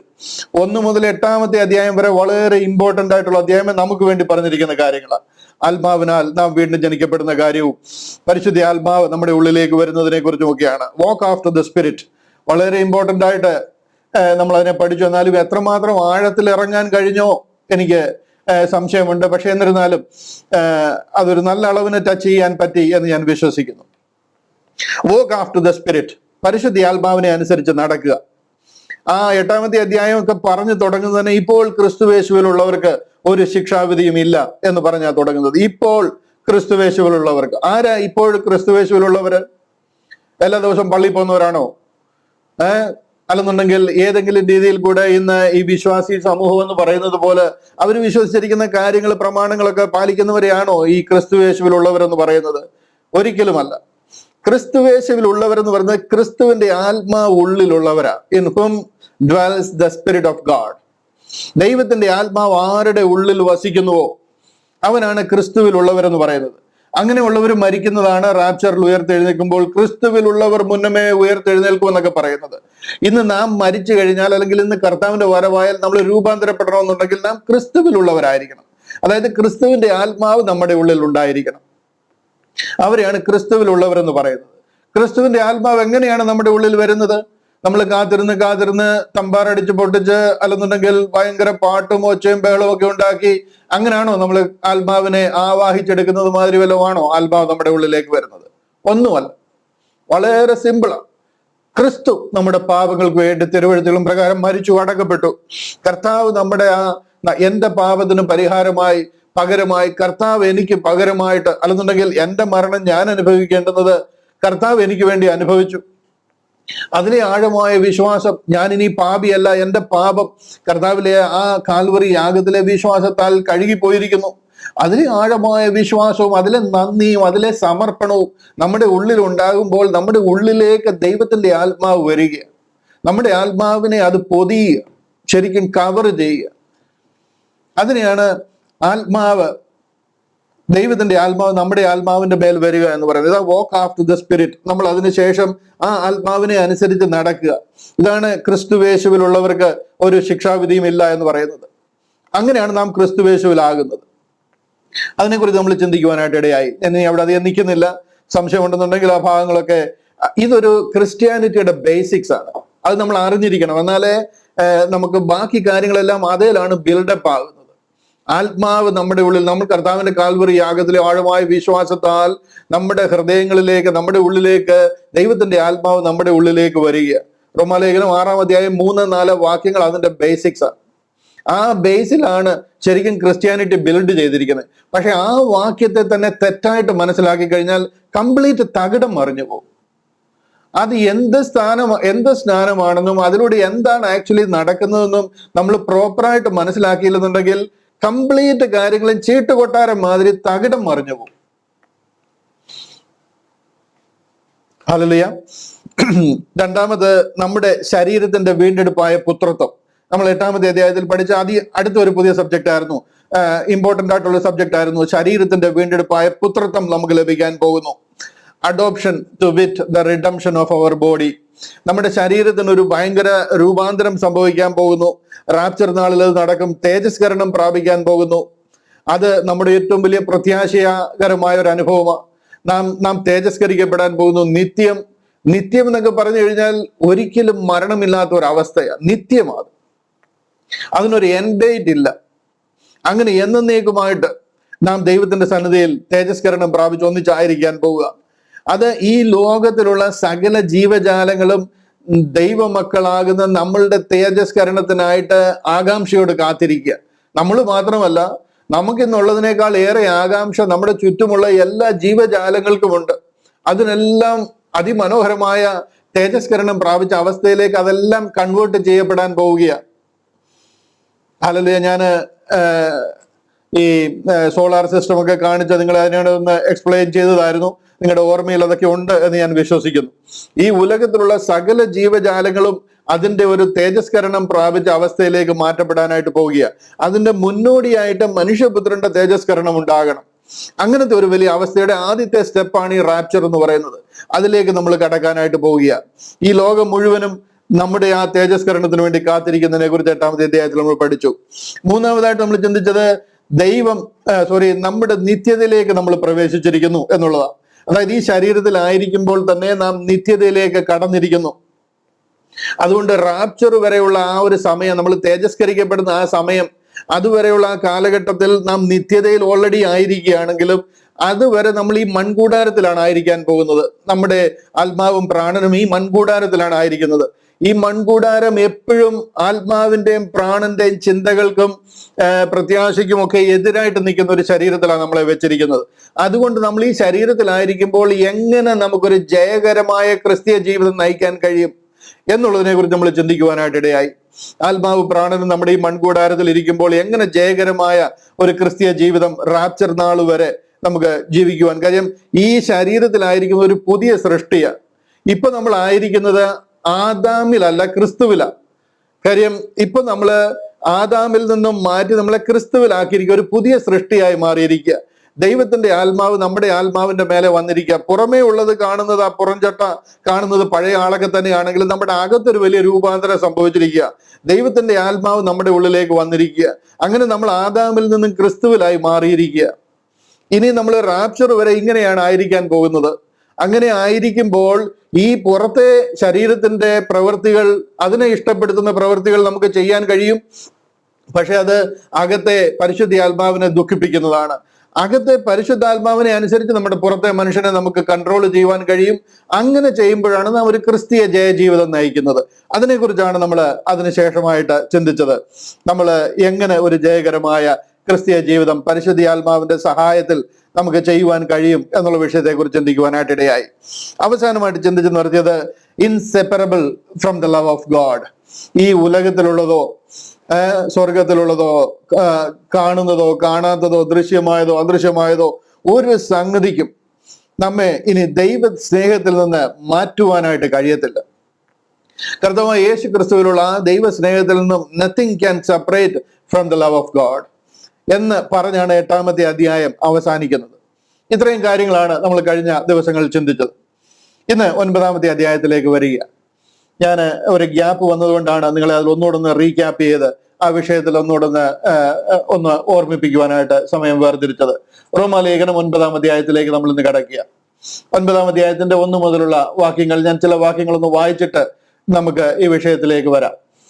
1 മുതൽ 13 വരെയുള്ള വാക്യങ്ങൾ ഞാനൊന്ന് വായിക്കാം. റോമാലേഖനം 9-ാം അധ്യായം 1 മുതൽ 13 വരെയുള്ള വാക്യങ്ങൾ. 1-ാമത്തെ വാക്യം അവിടെ ഇങ്ങനെയാണ് പറയുന്നത്: ഞാൻ ക്രിസ്തുവിൽ സത്യം പറയുന്നു, ഞാൻ പറയുന്നത് ഭോഷ്കല്ല. എനിക്ക് വലിയ ദുഃഖവും ഹൃദയത്തിൽ ഇടവിടാതെ നോവുമുണ്ട് എന്നെന്റെ മനസാക്ഷി എനിക്ക് പരിശുദ്ധാത്മാവിൽ സാക്ഷിയായിരിക്കുന്നു. ജഡപ്രകാരം എന്റെ ചാർച്ചക്കാരായ എന്റെ സഹോദരന്മാർക്ക് വേണ്ടി ഞാൻ തന്നെ ക്രിസ്തുവിനോട് വേർപെട്ട് ശാപഗ്രസ്തൻ ആവാൻ ഞാൻ ആഗ്രഹിക്കാമായിരുന്നു. അവർ ഇസ്രായേലിയർ പുത്രത്വവും തേജസ്സും നിയമങ്ങളും ന്യായപ്രമാണവും ആരാധനയും വാഗ്ദത്തങ്ങളും അവർക്കുള്ളവ, പിതാക്കന്മാരും അവർക്കുള്ളവർ തന്നെ.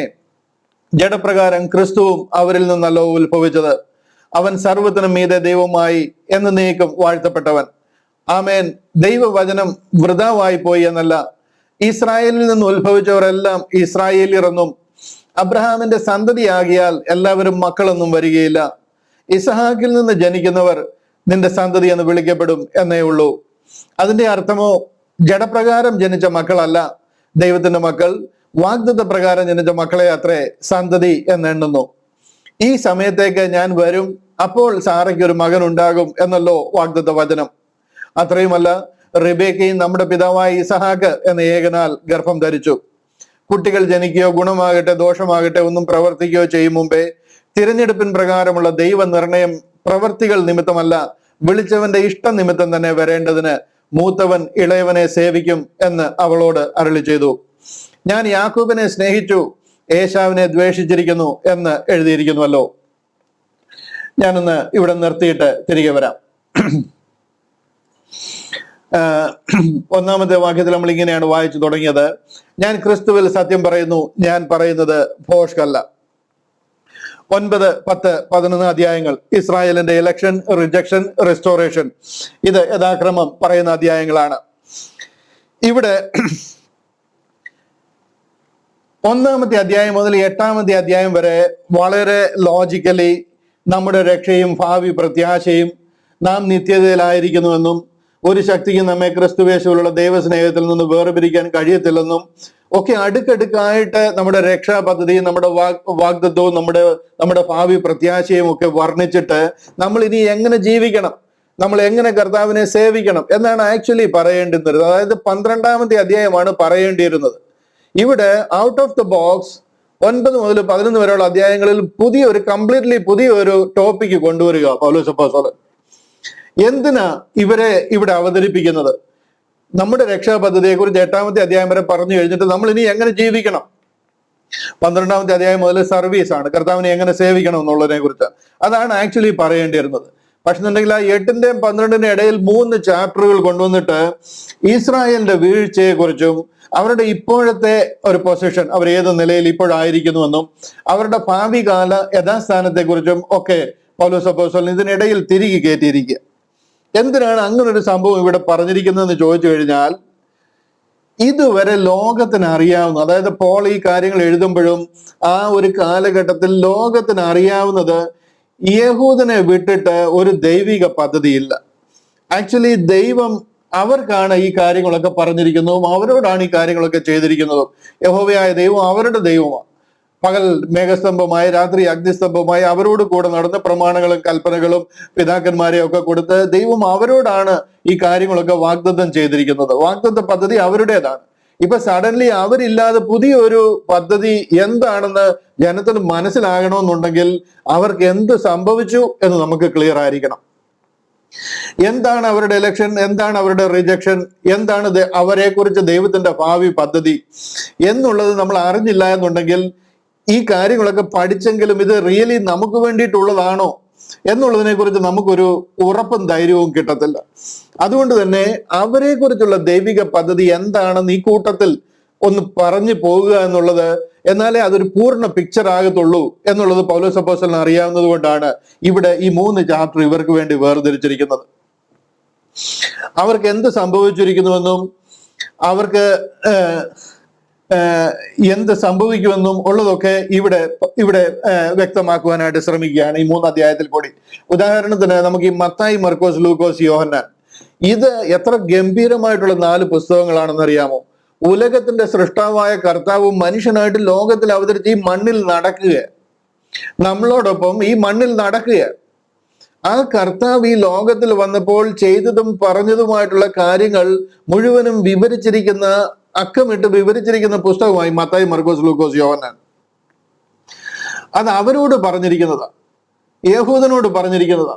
യഹൂദനല്ലാത്ത ഒരൊറ്റ കുഞ്ഞുങ്ങൾക്ക് പോലും അവിടെ രക്ഷാപദ്ധതി, അവിടെ വേറെന്തെങ്കിലും പൊതുവിലുള്ള കാര്യങ്ങൾ ഒന്നും പറഞ്ഞിട്ടില്ല. യഹൂദനോട് പറഞ്ഞിരിക്കുന്ന കാര്യങ്ങളാണ്. അവരുടെ രക്ഷാപദ്ധതി, അവരുടെ സിനഗോഗിനെ കുറിച്ചും അവരുടെ ന്യായപ്രമാണത്തെ കുറിച്ചും അവരുടെ പുരോഹിതന്മാരെ കുറിച്ചും അവരുടെ കിങ്ഡം ഓഫ് ഹെവനെ കുറിച്ചും അതിൽ ആര് കടക്കും എന്നുള്ളതിനെ കുറിച്ചൊക്കെയുള്ള വിവരണമാണ് അതിൽ. ഇത് പറഞ്ഞതിന് ശേഷം ബൈബിൾ നോക്കിക്കഴിഞ്ഞു കഴിഞ്ഞാൽ ഈ മത്തായി, മർക്കോസ്, ലൂക്കോസ്, യോഹന്നാൻ കഴിഞ്ഞു കഴിഞ്ഞാൽ പിന്നെ അടുത്ത് നേരെ പോകുന്ന റോമിലേക്കാ. ഇവിടെ മുഴുവനും സംസാരിക്കുന്നത് ജാതികളോട്. ആ റോമാലേഖനം കഴിഞ്ഞു കഴിഞ്ഞാൽ പിന്നെ അടുത്തത് കൊരിന്തിലേക്ക് ഗ്രീസിലേക്ക് പോവുക. അപ്പൊ ഈ റോമിലേക്ക്, ഈ യഹൂദയിൽ നിന്നും ഇസ്രായേലിന്റെ അടുക്കൽ നിന്ന് ഈ കാര്യങ്ങൾ ജാതികളുടെ അടുക്കൽ റോമിൽ എങ്ങനെയാണ് ഇത് എത്തിയത് എന്നുള്ളത് അറിയണമെന്നുണ്ടെങ്കിൽ നമ്മൾ അപ്പോസ്തല പ്രവൃത്തികൾ പഠിക്കണം. അപ്പോസ്തല പ്രവൃത്തികളാണ് ഇതിനെ രണ്ടിനെയും കൊണ്ട് ലിങ്ക് ചെയ്യുന്നത്.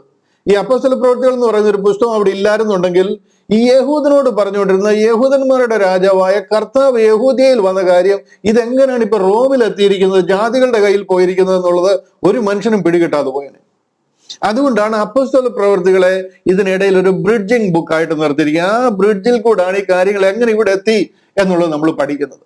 എന്ന് പറഞ്ഞതുപോലെ ഇവിടെ ഈ 9, 10, 11 അധ്യായങ്ങളിൽ കൂടിയാണ് ഈ രക്ഷ എങ്ങനെ ജാതികൾക്ക് എത്തി എന്നുള്ളത് നമ്മൾ മനസ്സിലാക്കുന്നത്. ആ വിഷയം വന്നു കഴിയുമ്പോൾ എവിടെ യഹൂദനെ കൈവിട്ട് കളഞ്ഞു, എവിടെ അവർ ഈ കാലഘട്ടത്തിലായിരിക്കുന്നു, ഈ കാലഘട്ടത്തിൽ തന്നെ ഇത് നടക്കും.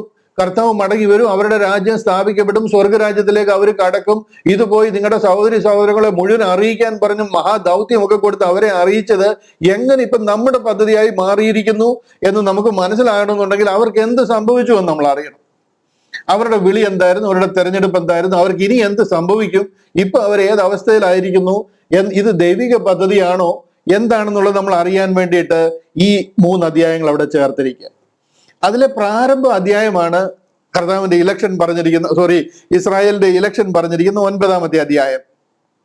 തിരഞ്ഞെടുക്കപ്പെട്ട ജനം, ആ ഇസ്രായേലിന് എന്ത് സംഭവിച്ചു എന്നറിഞ്ഞാലേ ഇത് നമുക്ക് എത്രമാത്രം റെലവെന്റ് ആണ്, നമുക്ക് എത്രമാത്രം ഇമ്പോർട്ടന്റ് ആണ് എന്നുള്ളത് നമുക്ക് ഉൾക്കൊള്ളുവാനായിട്ട് കഴിയത്തുള്ളൂ.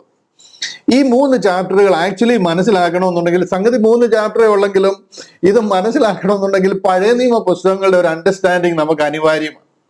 നമുക്ക് അത് ശരിക്കും മനസ്സിലായി കഴിഞ്ഞാലേ ഇതിനെ പൂർണ്ണമായിട്ട് ഉൾക്കൊള്ളുവാനായിട്ട് കഴിയത്തുള്ളൂ. പഴയ നിയമത്തിൽ ഒത്തിരിയും പുസ്തകങ്ങൾ നമ്മൾ ഇതിനെക്കുറിച്ച് അറിഞ്ഞിരിക്കണം. പ്രിഡോമിനന്റ് ആയിട്ട് നമ്മൾ അറിഞ്ഞിരിക്കേണ്ടുന്നത് ഹോശയ്യയുടെ പുസ്തകം, ഹോശയ്യ പ്രവചനം, അതുപോലെ തന്നെ യെശയ്യാ പ്രവചനം. യെശയ്യാവിനെക്കാട്ടിൽ കൂടുതൽ ഹോശയ്യ പ്രവചനം നമ്മൾ ഇതിനോടുള്ള ബന്ധത്തിൽ അറിഞ്ഞിരിക്കണം. നമ്മുടെ ഈ ബൈബിൾ ക്ലാസ് ഒരു ഡെയിലി ക്ലാസ് ആണെന്ന് വിചാരിക്കുക, അല്ലെങ്കിൽ ഒരു ആഴ്ചയിൽ ഒരു 3 ക്ലാസ് എങ്കിലും നമ്മൾ എടുക്കുന്നുണ്ടായിരുന്നുവെങ്കിൽ ഞാൻ ഈ റോമാലേഖനം 8 കൊണ്ട് ഇവിടെ റോമാലേഖനത്തിന്റെ പഠനം നിർത്തിയിട്ട് ഹോശയ്യ പഠിപ്പിച്ചേനെ. കാര്യം ഹോശയ്യ പഠിപ്പിച്ചു കഴിഞ്ഞാൽ ഈ 9, 10, 11 നമുക്ക് ശരിക്കും മനസ്സിലാകത്തുള്ളൂ. നിങ്ങൾക്ക് ഞാൻ ഒരു ഹോംവർക്ക് തരുവാണ്. ഈ ഹോശയ്യയുടെ പുസ്തകം നിങ്ങൾ ഇന്ന് മുതൽ വായിക്കണം. കഴിയുമെങ്കിൽ ഒറ്റ ദിവസം കൊണ്ട് വായിക്കണം, ഇല്ലെങ്കിൽ 2 ദിവസം കൊണ്ട് വായിച്ചു തീർക്കണം. 14 ചാപ്റ്ററാണ്.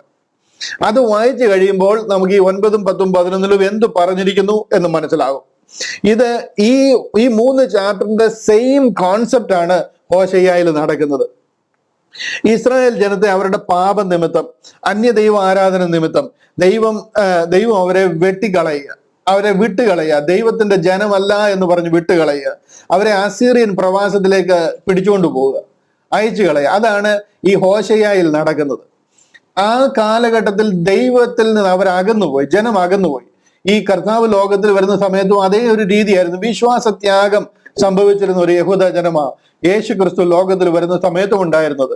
അവിടുത്തെ മഹാപുരോഹിതന് പോലും അറിയത്തില്ല കർത്താവ് എന്തിനാ വന്നേക്കുന്നത് എന്നുള്ളത്. അവിടുത്തെ പരീക്ഷ പ്രമാണിയായിരുന്ന നിക്കോദിമോസിനോട് വീണ്ടും ജനനം എന്ന് പറഞ്ഞാൽ എന്താന്ന് മനസ്സിലായിട്ടില്ല. അമ്മയുടെ ഉദരത്തിൽ കയറി ഞാൻ വീണ്ടും ജനിക്കണമെന്ന് ചോദിക്കുക. ആ ലെവലിലായിരുന്നു അവരുടെയൊക്കെ ഒരു അണ്ടർസ്റ്റാൻഡിങ്. ശാസ്ത്രിമാരിൽ പ്രധാനിയായിരുന്നു ഗമാലിയേലിന് അറിയത്തില്ല കർത്താവ് എന്തിനാ വന്നിരിക്കുന്നത് എന്നുള്ളത്. ഓരോരുത്തർക്കും അറിയത്തില്ല. അതുപോലെ ജനം അധപ്പതിച്ചു പോയിരിക്കുന്ന വെള്ള തേച്ച ശവക്കല്ലറയ്ക്ക് സമാനമായി പോയിരിക്കുക. കള്ളന്മാരുടെ ഗുഹയാണ് ആലയം എന്ന് പറയുന്നത്. കാര്യം അവിടെ മുഴുവൻ ബിസിനസ്സാണ്.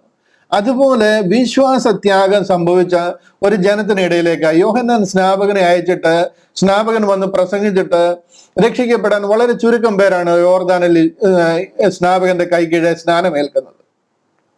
ദൈവം അയച്ചിട്ട് ഒരു മനുഷ്യൻ വന്നു, യോഹന്നാൻ സ്നാപകനെ കർത്താവിന്റെ മുന്നോടിയായിട്ട് അയച്ചിട്ട്. ഇതെല്ലാം സ്നാപക യോഹന്നാനൊന്നും ആക്സിഡന്റലി വന്നതല്ല. ഇതെല്ലാം കൃത്യമായിട്ട് പറഞ്ഞിരിക്കുക ആളിനെ അയക്കുമെന്നുള്ളത്. യെശയ്യാ പ്രവചനത്തിലും മലാക്കി പ്രവചനത്തിലും ഒക്കെ കറക്റ്റായിട്ട് പറഞ്ഞിരിക്കുക. ആ പറഞ്ഞ സമയത്ത് തന്നെ അവർ വന്നിരിക്കുക. എന്നിട്ട് പോലും ഇവർക്ക് ആർക്കും മനസ്സിലായില്ല. അതായത് വിശ്വാസത്യാഗം സംഭവിച്ചിരിക്കുന്ന ഒരു ജനത്തിനിടയിലേക്കാണ് കർത്താവും വന്നിരിക്കുന്നത് എന്ന് പറഞ്ഞതുപോലെ ഹോശയ്യയുടെ കാലഘട്ടത്തിൽ ഇസ്രായേൽ ജനം വഷളത്വം കൊണ്ട് നിറഞ്ഞിരിക്കുക. അവർ അന്യദൈവ ആരാധനയിലോട്ടൊക്കെ മാറിയിരിക്കുക. അങ്ങനെ വന്നു കഴിഞ്ഞപ്പോഴത്തേന് ഹോശയ്യയെ കൂടെ പല വാണിങ്ങുകൾ കൊടുത്തിട്ട് അവരെ അസീറിയൻ പ്രവാസത്തിലേക്ക് ഓടിച്ചു വിടുക. അവർ അസീറിയൻ പ്രവാസത്തിലായിരിക്കുമ്പോഴും ദൈവം അവരോട് സംസാരിക്കുക. ഈ 9, 10, 11 അധ്യായത്തിന് സമാനമായ അധ്യായങ്ങളാണ്. അവിടെ അന്ന് ഈ ഹോശയ്യയുടെ പുസ്തകം ഞാൻ പഠിക്കണമെന്ന് പറയാൻ കാര്യം, ദൈവം ഹോശയ്യയോട് പറയാ, നീ ഒരു പരസംഗം ചെയ്യുന്ന സ്ത്രീയെ കല്യാണം കഴിക്കാൻ പറയും. ഒരു വേശ്യ സ്ത്രീയെ കല്യാണം കഴിക്കാൻ ഹോശയ്യയോട് പറയും, പ്രവാചകനോട്. അങ്ങനെ ഗോമേർ എന്ന് പറയുന്ന ഒരു വേശ്യ സ്ത്രീയെ കല്യാണം കഴിക്കുക. കല്യാണം കഴിച്ചതിന് ശേഷം അവളിൽ കൂടെ 2-3 മക്കൾ ഉണ്ടാകുക. ആദ്യത്തെ കുഞ്ഞുണ്ടായി കഴിഞ്ഞപ്പോൾ അതിന് പേരിട്ട് ഇസ്രായേൽ ഗ്രഹത്തിൽ നിന്ന് ഞാൻ രാജ്യത്വം എടുത്തു കളയും എന്നർത്ഥം വരുന്ന ഒരു പേരിടാൻ പറയുക. രണ്ടാമത് ഒരു പെൺകുഞ്ഞുണ്ടാകുക, ഒരു മകൾ ഉണ്ടാകുക. ആ മകൾക്ക്, അതായത് ഈ വേശ്യയിൽ തന്നെ ഒരു മകൾ ഉണ്ടാകുക. ആ മകൾക്ക് ലോരു ഹമ്മ എന്ന് പേരിടാൻ പറയുക. ലോരു ഹമ്മ എന്ന് പറഞ്ഞു കഴിഞ്ഞാൽ കരുണ ലഭിക്കാത്തവൾ, നിനക്കിനി എന്റെ കരുണ ലഭിക്കത്തില്ല, എന്നിൽ നിന്ന് ഒരു കൃപയും നിനക്ക് ലഭിക്കത്തില്ല, ഒരു കരുണയും ലഭിക്കാത്ത സ്വന്തം ജനത്തിനോട് പറയുക. അവരുടെ ഇടയിൽ അവർ ഇതുപോലെ വേശ്യാവൃത്തി, അതായത് പരസംഗം, അന്യദേവനെ ആരാധിക്കാൻ പോയിരിക്കുന്നു. അതുകൊണ്ട് ഹോശയ്യയോട് പറയാം, ഒരു വേശ്യയെ കല്യാണം കഴിക്കാൻ, അതിൽ കൂടെ ഉണ്ടാകുന്ന മക്കൾക്ക് പേരിടുക. കാര്യം ഇവരോട് തന്റെ ജീവിതത്തിൽ കൂടി കാണിച്ചു കൊടുക്കുക, നിങ്ങൾ ഈ രീതിയിൽ ആയിരിക്കുന്നു എന്ന് കാണിച്ചു കൊടുക്കുക. ലോരു ഹമ്മ എന്ന് പേരിടാൻ പറഞ്ഞു, കരുണ ലഭിക്കാത്തവൾ. അത് കഴിഞ്ഞപ്പം അതിന്റെ മുലകുടി മാറിക്കഴിഞ്ഞപ്പോൾ അടുത്തൊരു മകനുണ്ടാകുക, അവന് ലോ അമ്മി എന്ന് പേരിടാൻ പറഞ്ഞു. ലോ അമ്മി, എന്റെ ജനമല്ല. ദൈവം പറയാണ്, ദൈവം തിരഞ്ഞെടുത്ത വാഗ്ദത്ത സന്തതി പരമ്പരയാ. അവരോട് പറയാ, ലോ അമ്മി എന്നാണ് നിങ്ങൾക്ക് ഇനിയുള്ള പേര്, കാര്യം നിങ്ങൾ എന്റെ ജനമല്ല. ഇതാണ് ഹോശയ്യ പ്രവാചനം മുഴുവനും പഠിച്ചാൽ നമുക്ക് കാണുന്നത്. അപ്പോൾ തന്നെ അതിനകത്തിൽ നമുക്ക് കാണാൻ കഴിയും ദൈവത്തിന് അവരോടുള്ള ആദരവും ആർദ്രതയും സ്നേഹവും. അവരെ തിരിച്ചെടുക്കും. നിങ്ങൾ ഇത്രയുമൊക്കെ തെറ്റിപ്പോയെങ്കിലും നിങ്ങൾ ഈ ഒരു നിലയിലാണെങ്കിലും ഞാൻ നിങ്ങളെ സ്നേഹിക്കുന്നു, ഞാൻ നിങ്ങളെ തിരിച്ചെടുക്കും, അവസാനത്തിൽ നിങ്ങളെ ഞാൻ കൂട്ടിച്ചേർക്കും, നിങ്ങൾ എൻ്റെ ജനമെന്ന് പേർ വിളിക്കപ്പെടും എന്നൊക്കെ പറയുന്ന ഒരു രീതി. ഇതേ കാര്യമാണ് ഈ 9, 10, 11 അധ്യായത്തിലും പറയുന്നത്. 9 ദൈവം തെരഞ്ഞെടുത്തു, 10 ഇവർ അധപ്പതിച്ച് വീണുപോയി, 11 ദൈവം ഇവരെ വീണ്ടും യഥാസ്ഥാനപ്പെടുത്തുന്ന അധ്യായങ്ങളാണ് ഇത് പറയുന്നത്. ഹോശയ്യയുടെ 1-2 വാക്യങ്ങൾ ഞാൻ നിങ്ങളെ പറഞ്ഞ സ്ഥിതിക്ക് 1-2 കാണിച്ച് നിങ്ങളെ അതിലൊന്ന് ടച്ച് ബേസ് ചെയ്തിട്ട് മുന്നോട്ട് പോകാനായിട്ട് ആഗ്രഹിക്കുക. 1-ാം അധ്യായം 6-ാം വാക്യം പ്രൊജക്ട് ചെയ്യാം. ഹോശയ്യ പ്രവചനം 1-ാം അധ്യായം 6-ാം വാക്യം. അവിടെ പറയുകയാണ്, അവൾ പിന്നെയും ഗർഭം ധരിച്ചൊരു മകളെ പ്രസവിച്ചു. യഹോവ അവനോട്, അവൾക്ക് ലോരു ഹമ, കരുണ ലഭിക്കാത്തവൾ എന്ന് പേർ വിളിക്ക. ഞാൻ ഇനി ഇസ്രായേൽ ഗ്രഹത്തോടെ ക്ഷമിപ്പാൻ തക്കവണ്ണം അവരോട് ഒട്ടും കരുണ കാണിക്കത്തില്ല. ദൈവം ഇസ്രായേലിനെ വിട്ടുകളഞ്ഞ ഒരു കാലഘട്ടമുണ്ട്. ഇതൊക്കെ ലോരു ഹമ എന്നൊക്കെ പറയുന്നത് ദൈവത്തിന്റെ ജനമല്ല, ദൈവത്തിന്റെ കരുണ ലഭിക്കാത്തവൾ എന്നൊക്കെ പറയുന്ന ഒരു കാലഘട്ടം. അങ്ങനെ പോയിടത്ത് നിന്നും ദൈവം അവരോട് കരുണ കാണിച്ചിട്ടാണ് അവരെ മടക്കി കൊണ്ടുവരുന്നത്. അതിനെയാണ് ദൈവത്തിന്റെ കൃപ ലഭിച്ചവൾ എന്നൊക്കെ പറയുന്നത്. മോശ മുഖാന്തരം ന്യായപ്രമാണം വന്നു, യേശുക്രിസ്തു മുഖാന്തരം കൃപയും സത്യവും ലോകത്തിൽ വന്നു എന്നൊക്കെ പറയുന്ന കൃപ ലഭിക്കുന്നത് ഈ കൃപയെ കുറിച്ചാണ്. ഇവര് വീണു പോയിരിക്കുന്നിടത്തുനിന്ന് ഇവരെ തിരിച്ചു കൊണ്ടുവരുവാൻ ദൈവത്തിന്റെ കൃപയില്ലാതെ പറ്റത്തില്ല. ആദമിന്റെ കാലം മുതലേ ദൈവ കൃപയുണ്ട്. മോശയ്ക്ക് ദൈവത്തിന്റെ കൃപ ലഭിച്ചു, അബ്രഹാമിന് ദൈവത്തിന്റെ കൃപ ലഭിച്ചു, ദാവീദിന് ദൈവത്തിന്റെ കൃപ ലഭിച്ചു. ഈ കൃപ എന്ന് പറയുന്നത് ഈ പൗലോസ് വന്നു കഴിഞ്ഞപ്പോൾ ആകാശത്ത് നിന്ന് കെട്ടിയിറക്കിയ ഒരു പുതിയ സാധനമല്ല. ആൾക്കാര് ഈ കാര്യങ്ങളെ മനസ്സിലാക്കാതെ ഇതിനെയൊക്കെ തെറ്റായിട്ട് ഇന്റർപ്രറ്റ് ചെയ്യും. അതിനു മുമ്പും കൃപയുണ്ടായിരുന്നല്ലോ, കർത്താവ് വന്നപ്പോൾ കൃപ ലഭിച്ചല്ലോ എന്നൊക്കെ. ആ കൃപ ഈ കൃപയാണ്, അല്ല കൃപയാൽ വിശ്വാസം മൂലം നാം രക്ഷിക്കപ്പെടുന്ന ഒരു കൃപയല്ല അത്. ഇവരെ മടക്കിക്കൊണ്ടുവരുവാനായിട്ട് ദൈവത്തിന്റെ കരുണ അവരോട് കൂടെ ഉണ്ടാകുന്നതാണ്. മീൻ പിടിച്ചുകൊണ്ട് നടന്ന 12 ശിഷ്യന്മാർക്ക് മഹാപുരോഹിതനേക്കാൾ മേലെയുള്ള പദവി ലഭിക്കുന്ന ദൈവത്തിന്റെ കരുണ കാരണമാണ്, ദൈവകൃപ കാരണമാണ്. അവർക്കൊക്കെ ദൈവത്തിന്റെ കൃപ ലഭിച്ചവരാണ്. ആ കൃപയിലേക്കാണ് മറ്റുള്ളവരും വരേണ്ടതെന്നൊക്കെ അവർ പ്രസംഗിക്കുന്നത്. ആ കൃപ എന്ന് പറയുന്നത് ഇന്ന് നമ്മൾ അനുഭവിക്കുന്ന കൃപയല്ല. ഇത് രണ്ടും രണ്ട് കാര്യമാണ് എന്നുള്ളത് നമ്മൾ മനസ്സിലാക്കണം. ഇവിടെ ഇസ്രായേൽ ഗ്രഹത്തോട് പറയുക, 1-2 വാക്യങ്ങൾ കാണിച്ചോട്ടെ. 8-9 വാക്യങ്ങൾ കണ്ടില്ലയോ? 8-9 വാക്യത്തിലൊക്കെ പറയുന്നുണ്ടോ? അവൾ ലോരുഹമയെ മുലകുടി മാറ്റിയ ശേഷം ഗർഭം ധരിച്ച് ഒരു മകനെ പ്രസവിച്ചു. അടുത്ത മകനെ പ്രസവിക്കുക. അപ്പോൾ യഹോവ അവന് ലോ അമ്മി, എന്റെ ജനമല്ല എന്ന് പേർ വിളിക്കുക. നിങ്ങൾ എന്റെ ജനമല്ല, ഞാൻ നിങ്ങൾക്ക് ദൈവമായിരിക്കുകയില്ല എന്ന് അരുളി ചെയ്തു. ഇതൊക്കെ ദൈവം ആകാശത്തെയും ഭൂമിയെയും സാക്ഷി നിർത്തി പറഞ്ഞിരിക്കുന്ന കാര്യങ്ങൾക്കെതിരായിട്ടാണ് ഇപ്പോഴീ പറയുന്നത്. അതുപോലെ അവർ തെറ്റിപ്പോയിരിക്കുക. 6-ാമത്തെ അധ്യായം. ഒത്തിരി ഞാൻ ഓടിച്ചു വിടുക, ഒത്തിരിയും കാര്യങ്ങൾ കാണിക്കേണ്ടതാ. പക്ഷെ ഉണ്ടെങ്കിൽ അതിനൊരു സാവകാശം സമയം എടുത്തു കഴിഞ്ഞാൽ നമ്മള് ഇവിടെ അങ്ങ് നിൽക്കത്തില്ല, തീരത്തില്ല. അത് കാരണം നമ്മൾ അല്പം ഫാസ്റ്റ് ആയിട്ട് അങ്ങ് പോവുക. ഇത് കണ്ടില്ലോ, 6-ാം അധ്യായത്തിൽ പറയുന്നത്, വരുവീൻ നാം യഹോവയുടെ അടുക്കലേക്ക് ചെല്ലുക. ജനം പറയുക, അവൻ നമ്മെ കടിച്ചു കീറിയിരിക്കുന്നു. അതായത് അവരെ പ്രവാസത്തിലേക്ക്, അസീറിയൻ പ്രവാസത്തിലേക്ക് ഷൽമാനസറും ഷർഗോണും ഒക്കെ ചേർന്ന് പിടിച്ചോണ്ട് പോയേക്കുക. അതായത് നോർത്തേൺ ഇസ്രായേലാ. ഞാൻ ഇതിന്റെ ആ പിക്ചറൊക്കെ ഒന്ന് കാണിക്കണമായിരുന്നു. അടുത്ത ആഴ്ചയിലാട്ടെ ഞാൻ ആ പിക്ചറൊക്കെ കാണിച്ചതിനെ കൂടുതൽ എക്സ്പ്ലെയിൻ ചെയ്യാം.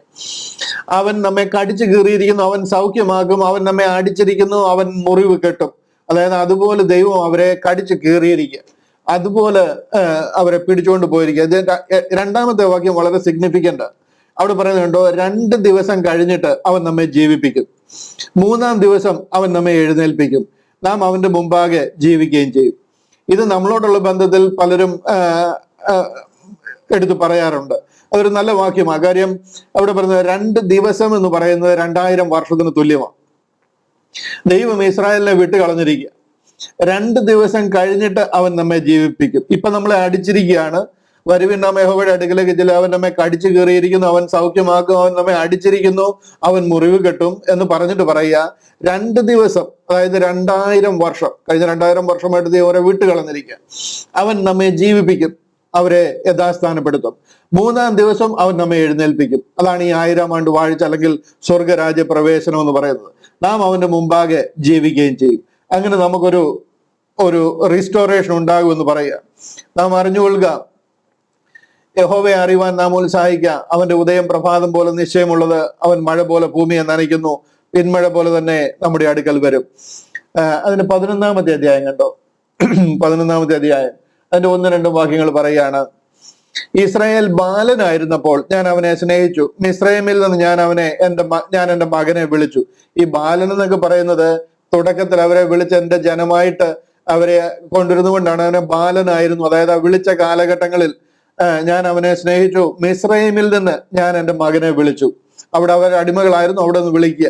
അവരെ വിളിക്കും തോറും അവർ വിട്ടകന്നു പോയി. എന്നാൽ അതിനുശേഷം ഞാൻ അവരെ വിളിക്കും തോറും അവരെന്റെ അടുക്കുന്ന അകന്നകന്നു പോവുക. ബാൽ ബിംബങ്ങൾക്ക് അവർ ബലി കഴിച്ചു, വിഗ്രഹങ്ങൾക്ക് ധൂപം കാട്ടി.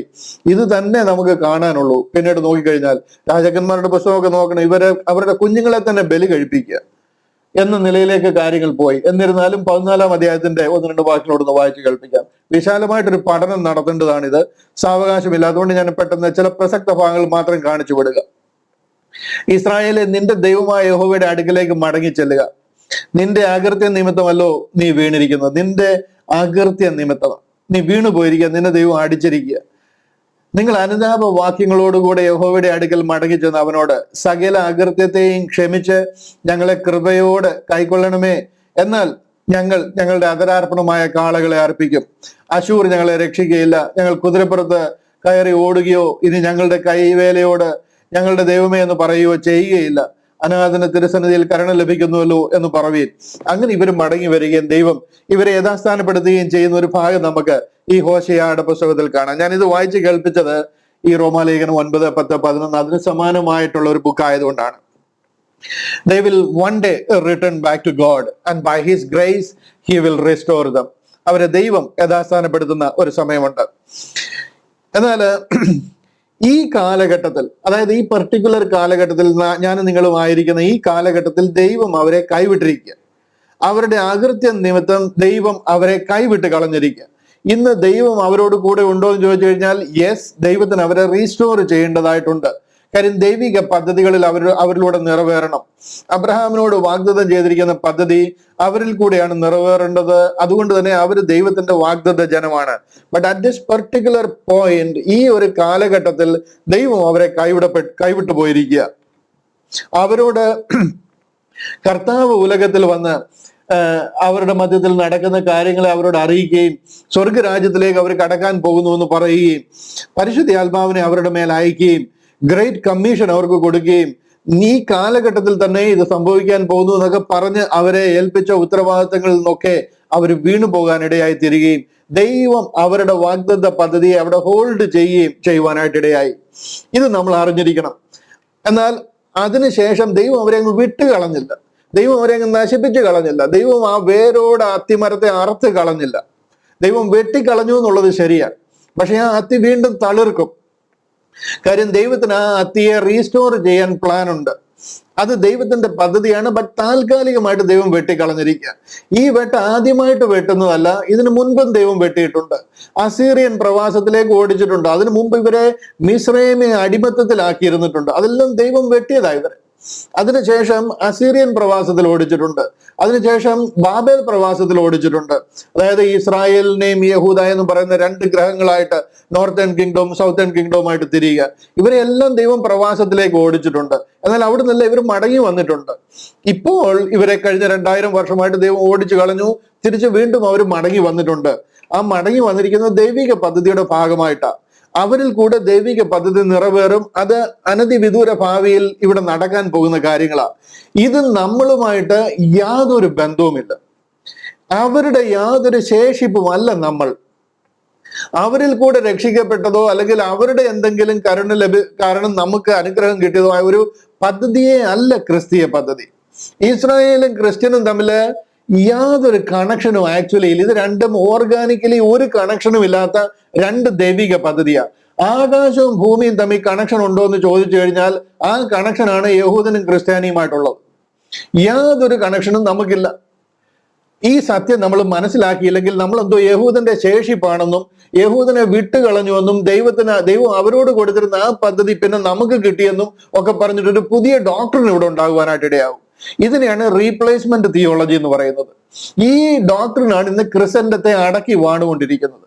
അതുകൊണ്ടാണ് ഇന്ന് ഇസ്രായേലിൽ എന്തെങ്കിലും സംഭവിക്കുന്നു എന്ന് പറഞ്ഞു കഴിഞ്ഞാൽ നമ്മൾ ഭയങ്കരമായിട്ട് അതിന്റെ പുറകെ കൂടാനായിട്ട് കാര്യം. ആരെങ്കിലും അവിടെ വഴിയിൽ നിന്ന് ഒരു എന്താ പറയുന്നത് എന്തെങ്കിലും ഒരു ക്രിസ്തീയ കാര്യങ്ങൾ പറഞ്ഞിട്ടുണ്ടെന്നുണ്ടെങ്കിൽ ഒരു 40,000 ചിലവനം പേര് ലൈവിൽ അത് നിന്ന് കാണുന്നത് കാണാം. കാര്യം എന്തോ നമ്മളും അവരുമായിട്ട് അതുപോലൊരു ഭയങ്കര ഓർഗാനിക്കലി കണക്റ്റഡ് ആണ് എന്ന് നമ്മൾ വിശ്വസിച്ചിരിക്കുക. രണ്ടും ദൈവിക പദ്ധതിയാണ്, നമ്മുടെ ദൈവത്തിന്റെ പദ്ധതി തന്നെയാണ്. പക്ഷെ ഒന്ന് ദൈവത്തിന്റെ വാഗ്ദത്ത പദ്ധതി, ഒന്ന് ദൈവം രഹസ്യമാക്കി വെച്ചിരുന്നതുമായ രണ്ട് പദ്ധതികൾ. ഒന്ന് സ്വർഗവും ഒന്ന് ഭൂമിയും തമ്മിലുള്ള വ്യത്യാസം പോലുള്ള രണ്ട് പദ്ധതികൾ. ഇതിനാ പറയുന്നത് ആദിയിൽ ആകാശവും ഭൂമിയും സൃഷ്ടിച്ചു. ഇത് രണ്ടും രണ്ട് ദൈവിക തലങ്ങളും രണ്ട് ദൈവിക പദ്ധതിയുമാണ്. അതിൽ രണ്ടാമത്തെ പദ്ധതിയുടെ ഭാഗമാണ് നമ്മൾ. ഇത് നമുക്ക് മനസ്സിലാകണമെന്നുണ്ടെങ്കിൽ നമ്മൾ ഇസ്രായേലുമായിട്ട് ഒരു ബന്ധമില്ല, ഒരു സ്പിരിച്വൽ ഇസ്രായേൽ അല്ല നമ്മൾ എന്നൊരു സത്യം നമ്മൾ ഉൾക്കൊള്ളണം. ഹല്ലേലൂയ. ഇവിടെ ദൈവം ഈ കാലഘട്ടത്തിൽ അവരെ കൈവിട്ടിരിക്കുകയാണ്. നാം ഇവിടുന്ന് ഈ കൈവിടപ്പെട്ട കാലഘട്ടത്തിലാണ് ദൈവം സ്വർഗത്തിൽ മർമ്മമായിരുന്ന സ്വർഗീയ പദ്ധതി അല്ലെന്നുണ്ടെങ്കിൽ മിസ്റ്ററി റെവലേഷൻ ആരംഭിക്കുന്നത്. അതിൽ കൂടെ നമുക്ക് എല്ലാവർക്കും കരുണ ലഭിക്കുകയും നമ്മൾ രക്ഷിക്കപ്പെടുകയും ചെയ്യുക. ആ രക്ഷിക്കപ്പെട്ട പ്രൊഡക്റ്റ് ഇവിടുന്ന് ചേർക്കപ്പെട്ടതിന് ശേഷം, അതായത് റാപ്ചറിൽ നാം ഇവിടെ നിന്നും എവിടേക്ക് ചേർക്കപ്പെടണമോ അവിടെ ചേർക്കപ്പെട്ടതിന് ശേഷം ദൈവം അവരെ വീണ്ടും യഥാസ്ഥാനപ്പെടുത്തും. ആ യഥാസ്ഥാനപ്പെടുത്തുമ്പോൾ ദൈവം അവരുടെ പിതാക്കന്മാരോട് കൽപ്പിച്ചിരുന്ന പദ്ധതികളൊക്കെ വീണ്ടും യഥാസ്ഥാനത്താവും. മത്തായി, മർക്കോസ്, ലൂക്കോസ്, യോഹന്നാൻ കഴിഞ്ഞ അപ്പോസ്തല പ്രവർത്തികൾ 8-ാം അധ്യായത്തിൽ എന്ത് നിർത്തിവെച്ചോ ആ പദ്ധതി എബ്രായ ലേഖനം മുതൽ പുനരാരംഭിക്കും. അതിനുശേഷം എബ്രായ ലേഖനം മുതൽ എന്ത് പറഞ്ഞിരിക്കുന്നു, അതായത് ദൈവം പണ്ട് ഭാഗമായും വിവിധമായും പ്രവാചകന്മാർ മുഖാന്തരം നമ്മുടെ പിതാക്കന്മാരോട് അരുളി ചെയ്തത് എന്ന് പറഞ്ഞു തുടങ്ങുന്ന കാര്യങ്ങൾ അവിടെ മുതൽ വീണ്ടും ആരംഭിക്കും. അപ്പൊ ഇതിനിടയിലുള്ള ഒരു ഗ്യാപ്പ്, ഒരു ഇടവേള, ഇതാണ് ക്രിസ്ത്യാനിറ്റിയുടെ പീരീഡ്. ഞാനും നിങ്ങളുമായിരിക്കുന്ന കൃപായുഗം അല്ലെങ്കിൽ dispensation of the grace of God എന്ന് പറയുന്ന ഒരു കാലഘട്ടം. ഹല്ലേലൂയ. ഇവിടെ ദൈവം യഹൂദനെ കൈവിടപ്പെട്ടിരിക്കുകയാണ്. അത് അവരുടെ അകൃത്യം നിമിത്തവും ദൈവം അവരോട് കൽപ്പിച്ച കാര്യങ്ങൾ അവർ മനസ്സിലാക്കാതെ, ദൈവത്തെ അനുസരിക്കാതെ പരിശുദ്ധാത്മാവിനെതിരെ കൂടെ ദൂഷണം പറയുകയും ചെയ്തപ്പോൾ ദൈവം അവരെ കൈവിട്ടിരിക്കുക. അവര് ദൈവിക ജനമാണ്. ദൈവം അവരെ യഥാസ്ഥാനപ്പെടുത്തും. അവരും നമ്മളുമായിട്ട് പ്രത്യേകിച്ച് ബന്ധങ്ങളും ആത്മീകമായിട്ടുള്ള ഒരു ലിങ്കോ ഒരു ബോണ്ടോ നമ്മളെന്തോ അവരുടെ ഒരു ഓഫ് ഷൂട്ടോ ഒന്നുമല്ല എന്നൊരു സത്യം നിങ്ങൾ ഇതിലൂടെ മനസ്സിലാക്കണം. റോമാലേഖനം 1 മുതൽ 8 വരെ നമ്മൾ പഠിച്ചത് ഓൾഡ് ടെസ്റ്റ്മെന്റിൽ കൂടെ നിങ്ങൾ രക്ഷിക്കപ്പെട്ടിരിക്കുന്നോ ന്യൂ ടെസ്റ്റ്മെന്റിൽ കൂടെ നിങ്ങൾക്ക് എന്തോ ലഭിച്ചിരിക്കുന്നു ഒന്നും അല്ല. ഇവിടെ ഓൾഡ് ടെസ്റ്റ്മെന്റും ഇല്ല, ന്യൂ ടെസ്റ്റ്മെന്റും ഇല്ല. നമ്മൾ ഓൾഡ് ടെസ്റ്റ്മെന്റ് ക്രിസ്ത്യനും അല്ല, ന്യൂ ടെസ്റ്റ്മെന്റ് ക്രിസ്ത്യനും അല്ല. നമ്മൾ രക്ഷിക്കപ്പെട്ടിരിക്കുന്ന കർത്താവിന്റെ കൃപയാല. We are saved by the grace of God. കർത്താവിന്റെ കൃപയാല. ഒരു പദ്ധതിക്ക്, ഒരു പ്രമാണത്തിന് നിങ്ങൾ അധീനരല്ല. യു ആർ എന്താ പറയുന്നത്, കർത്താവിന്റെ കൃപയ്ക്ക്, ദൈവകൃപയ്ക്കാണ് നിങ്ങൾ അധീനരായിരിക്കുന്നത്, പ്രമാണത്തിനല്ല. കൃപയ്ക്കത്രേ അധീനരായിരിക്കുന്നത് എന്നാണ് റോമാലേഖനം 6:14 നമ്മളെ പഠിപ്പിക്കുന്നത്. ഇവിടെ പരിശുദ്ധ ആത്മാവ് നമ്മുടെ ഉള്ളിലേക്ക് വരികയും നമ്മളൊരു പുതിയ സൃഷ്ടിയായിട്ട് മാറുകയും ചെയ്യുന്ന ഭാഗങ്ങളാണ് 1 മുതൽ 8 വരെ നമ്മൾ പഠിച്ചത്. നമ്മളെ അങ്ങനെ ദൈവത്തിന് കട്ട് ഓഫ് ചെയ്യുവാൻ പറ്റത്തില്ല. കാര്യം പരിശുദ്ധ ആത്മാവ് നമ്മിൽ വന്നിരിക്കുക, നമ്മളെ വീണ്ടെടുപ്പിന് നാൾ വരെ മുദ്രയിട്ടിരിക്കുക. അതാണ് നമ്മുടെ പദ്ധതി. അവിടെ നമ്മൾ ഇസ്രായേലിനെ വെട്ടിക്കളഞ്ഞതുമാതിരി നമ്മളെ വെട്ടിക്കളയാൻ പറ്റത്തില്ല. ഉലകത്തിലുള്ളതിനും പറ്റത്തില്ല, സ്വർഗത്തിലുള്ളതിനും പറ്റത്തില്ല, യാതൊരു ശക്തിക്കും പറ്റത്തില്ലെന്ന് ദൈവം തന്നെ നമ്മളോട് പറഞ്ഞിരിക്കുക. ഇവിടെ വേറൊന്നിനും നമ്മളെ വെട്ടിക്കളയാൻ പറ്റുന്നതോ അങ്ങനെ ഒരു പദ്ധതിയിലല്ല നമ്മളായിരിക്കുന്നത്. പരിശുദ്ധ ആത്മാവ് ഇൻഡ്വെൽസ് ഇൻ us, അതായത് നമ്മുടെ ഉള്ളിൽ വസിക്കുകയാണ് പരിശുദ്ധ ആത്മാവ്. We cannot be cut off like Israel എന്ന് ഞാൻ ഇവിടെ നിങ്ങളെ ഓർപ്പിക്കാനായിട്ട് ആഗ്രഹിക്കുക. We are inseparable. ഒരു ശക്തിക്ക് നമ്മളെ ദൈവത്തിൽ നിന്ന് വേർപിരിക്കുവാൻ കഴിയത്തില്ല. അപ്പൊ നമുക്ക് വേണമെങ്കിൽ, ഞാൻ എൻ്റെ വിഷയത്തിലേക്ക് കടന്നിട്ടില്ല, 9-ാമത്തെ അധ്യായം എൻ്റെ ബാക്ക്ഗ്രൗണ്ട് ഞാൻ പറഞ്ഞു വരുന്നേ ഉള്ളൂ. കരുതി അതിനെ പൂർണ്ണമായിട്ട് മനസ്സിലാക്കണം. അടുത്തൊരു ക്ലാസ്സോട് പറയുമ്പോഴത്തേന് അതിന്റെ ഒരു ഫുൾ പിക്ചർ നിങ്ങൾക്ക് കിട്ടും. ഇവിടെ എബ്രായ ലേഖനത്തിന്റെ 6-ാം വാക്യം, അതിന്റെ 4 മുതൽ ഉള്ള ചില ഭാഗങ്ങൾ നോക്കിക്കഴിഞ്ഞാൽ 4-ാമത്തെ വാക്യം, എബ്രായ ലേഖനം 6-ാം അധ്യായം അതിന്റെ 4-ാമത്തെ വാക്യം ഞാനൊന്ന് കാണിച്ചോട്ടെ. ഇതിനിടയിൽ അതുകൊണ്ടൊന്ന് പറഞ്ഞിട്ട് നമ്മൾ അധികം സമയം നമുക്ക് ഇല്ല, 5 മിനിറ്റ് കൊണ്ട് ഞാൻ പ്രാർത്ഥിക്കാൻ പോവുകയാണ്. ഇവിടെ കണ്ടില്ലയോ, എബ്രായ ലേഖനം 6-ാം അധ്യായം, ഇത് യഹൂദനോട് പറയുന്ന കാര്യം. എബ്രായ ലേഖനം 6-ാം അധ്യായം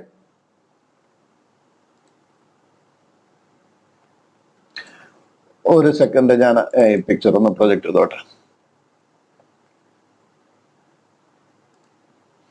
ഇത് കണ്ടില്ലയോ, ഇവിടെ പറയുന്നൊരു ഭാഗമുണ്ട്. ഒരിക്കൽ പ്രകാശനം ലഭിച്ചിട്ട് സ്വർഗീയ ദാനം ആസ്വദിക്കുകയും പരിശുദ്ധ ആത്മാവിനെ പ്രാപിക്കുകയും ചെയ്തിട്ട് ദൈവത്തിന്റെ നല്ല വചനവും വരുവാനുള്ള ലോകത്തിന്റെ ശക്തിയെ ആസ്വദിക്കുകയും ചെയ്തവൻ പിന്മാറിപ്പോയാൽ തങ്ങൾക്ക് തന്നെ ദൈവപുത്രനെ വീണ്ടും ക്രൂശിക്കുന്നവരും അവന് ലോകാപവാദം വരുത്തുന്നവരും ആകൊണ്ട് അവരെ പിന്നെയും മാനസാന്തരത്തിലേക്ക് പുതുക്കുവാൻ കഴിവുള്ളതല്ല. എബ്രായ ലേഖനത്തിൽ ഈ വാക്യം എടുത്തിട്ട് പലരും നമ്മളോട് പറയുന്നുണ്ട്, നിങ്ങൾ ഈ പറയുന്നത് പോലെ ഒരിക്കൽ രക്ഷിക്കപ്പെട്ട് കഴിഞ്ഞാൽ അത് നിത്യം എന്നേക്കുമുള്ളതല്ല. നിങ്ങൾ ദൈവവചന പ്രകാരം നിന്നില്ല, നമ്മളിൽ തെറ്റുകൾ കുറ്റങ്ങളൊക്കെ വന്നു കഴിഞ്ഞാൽ നമ്മളെ വെട്ടിക്കളയും.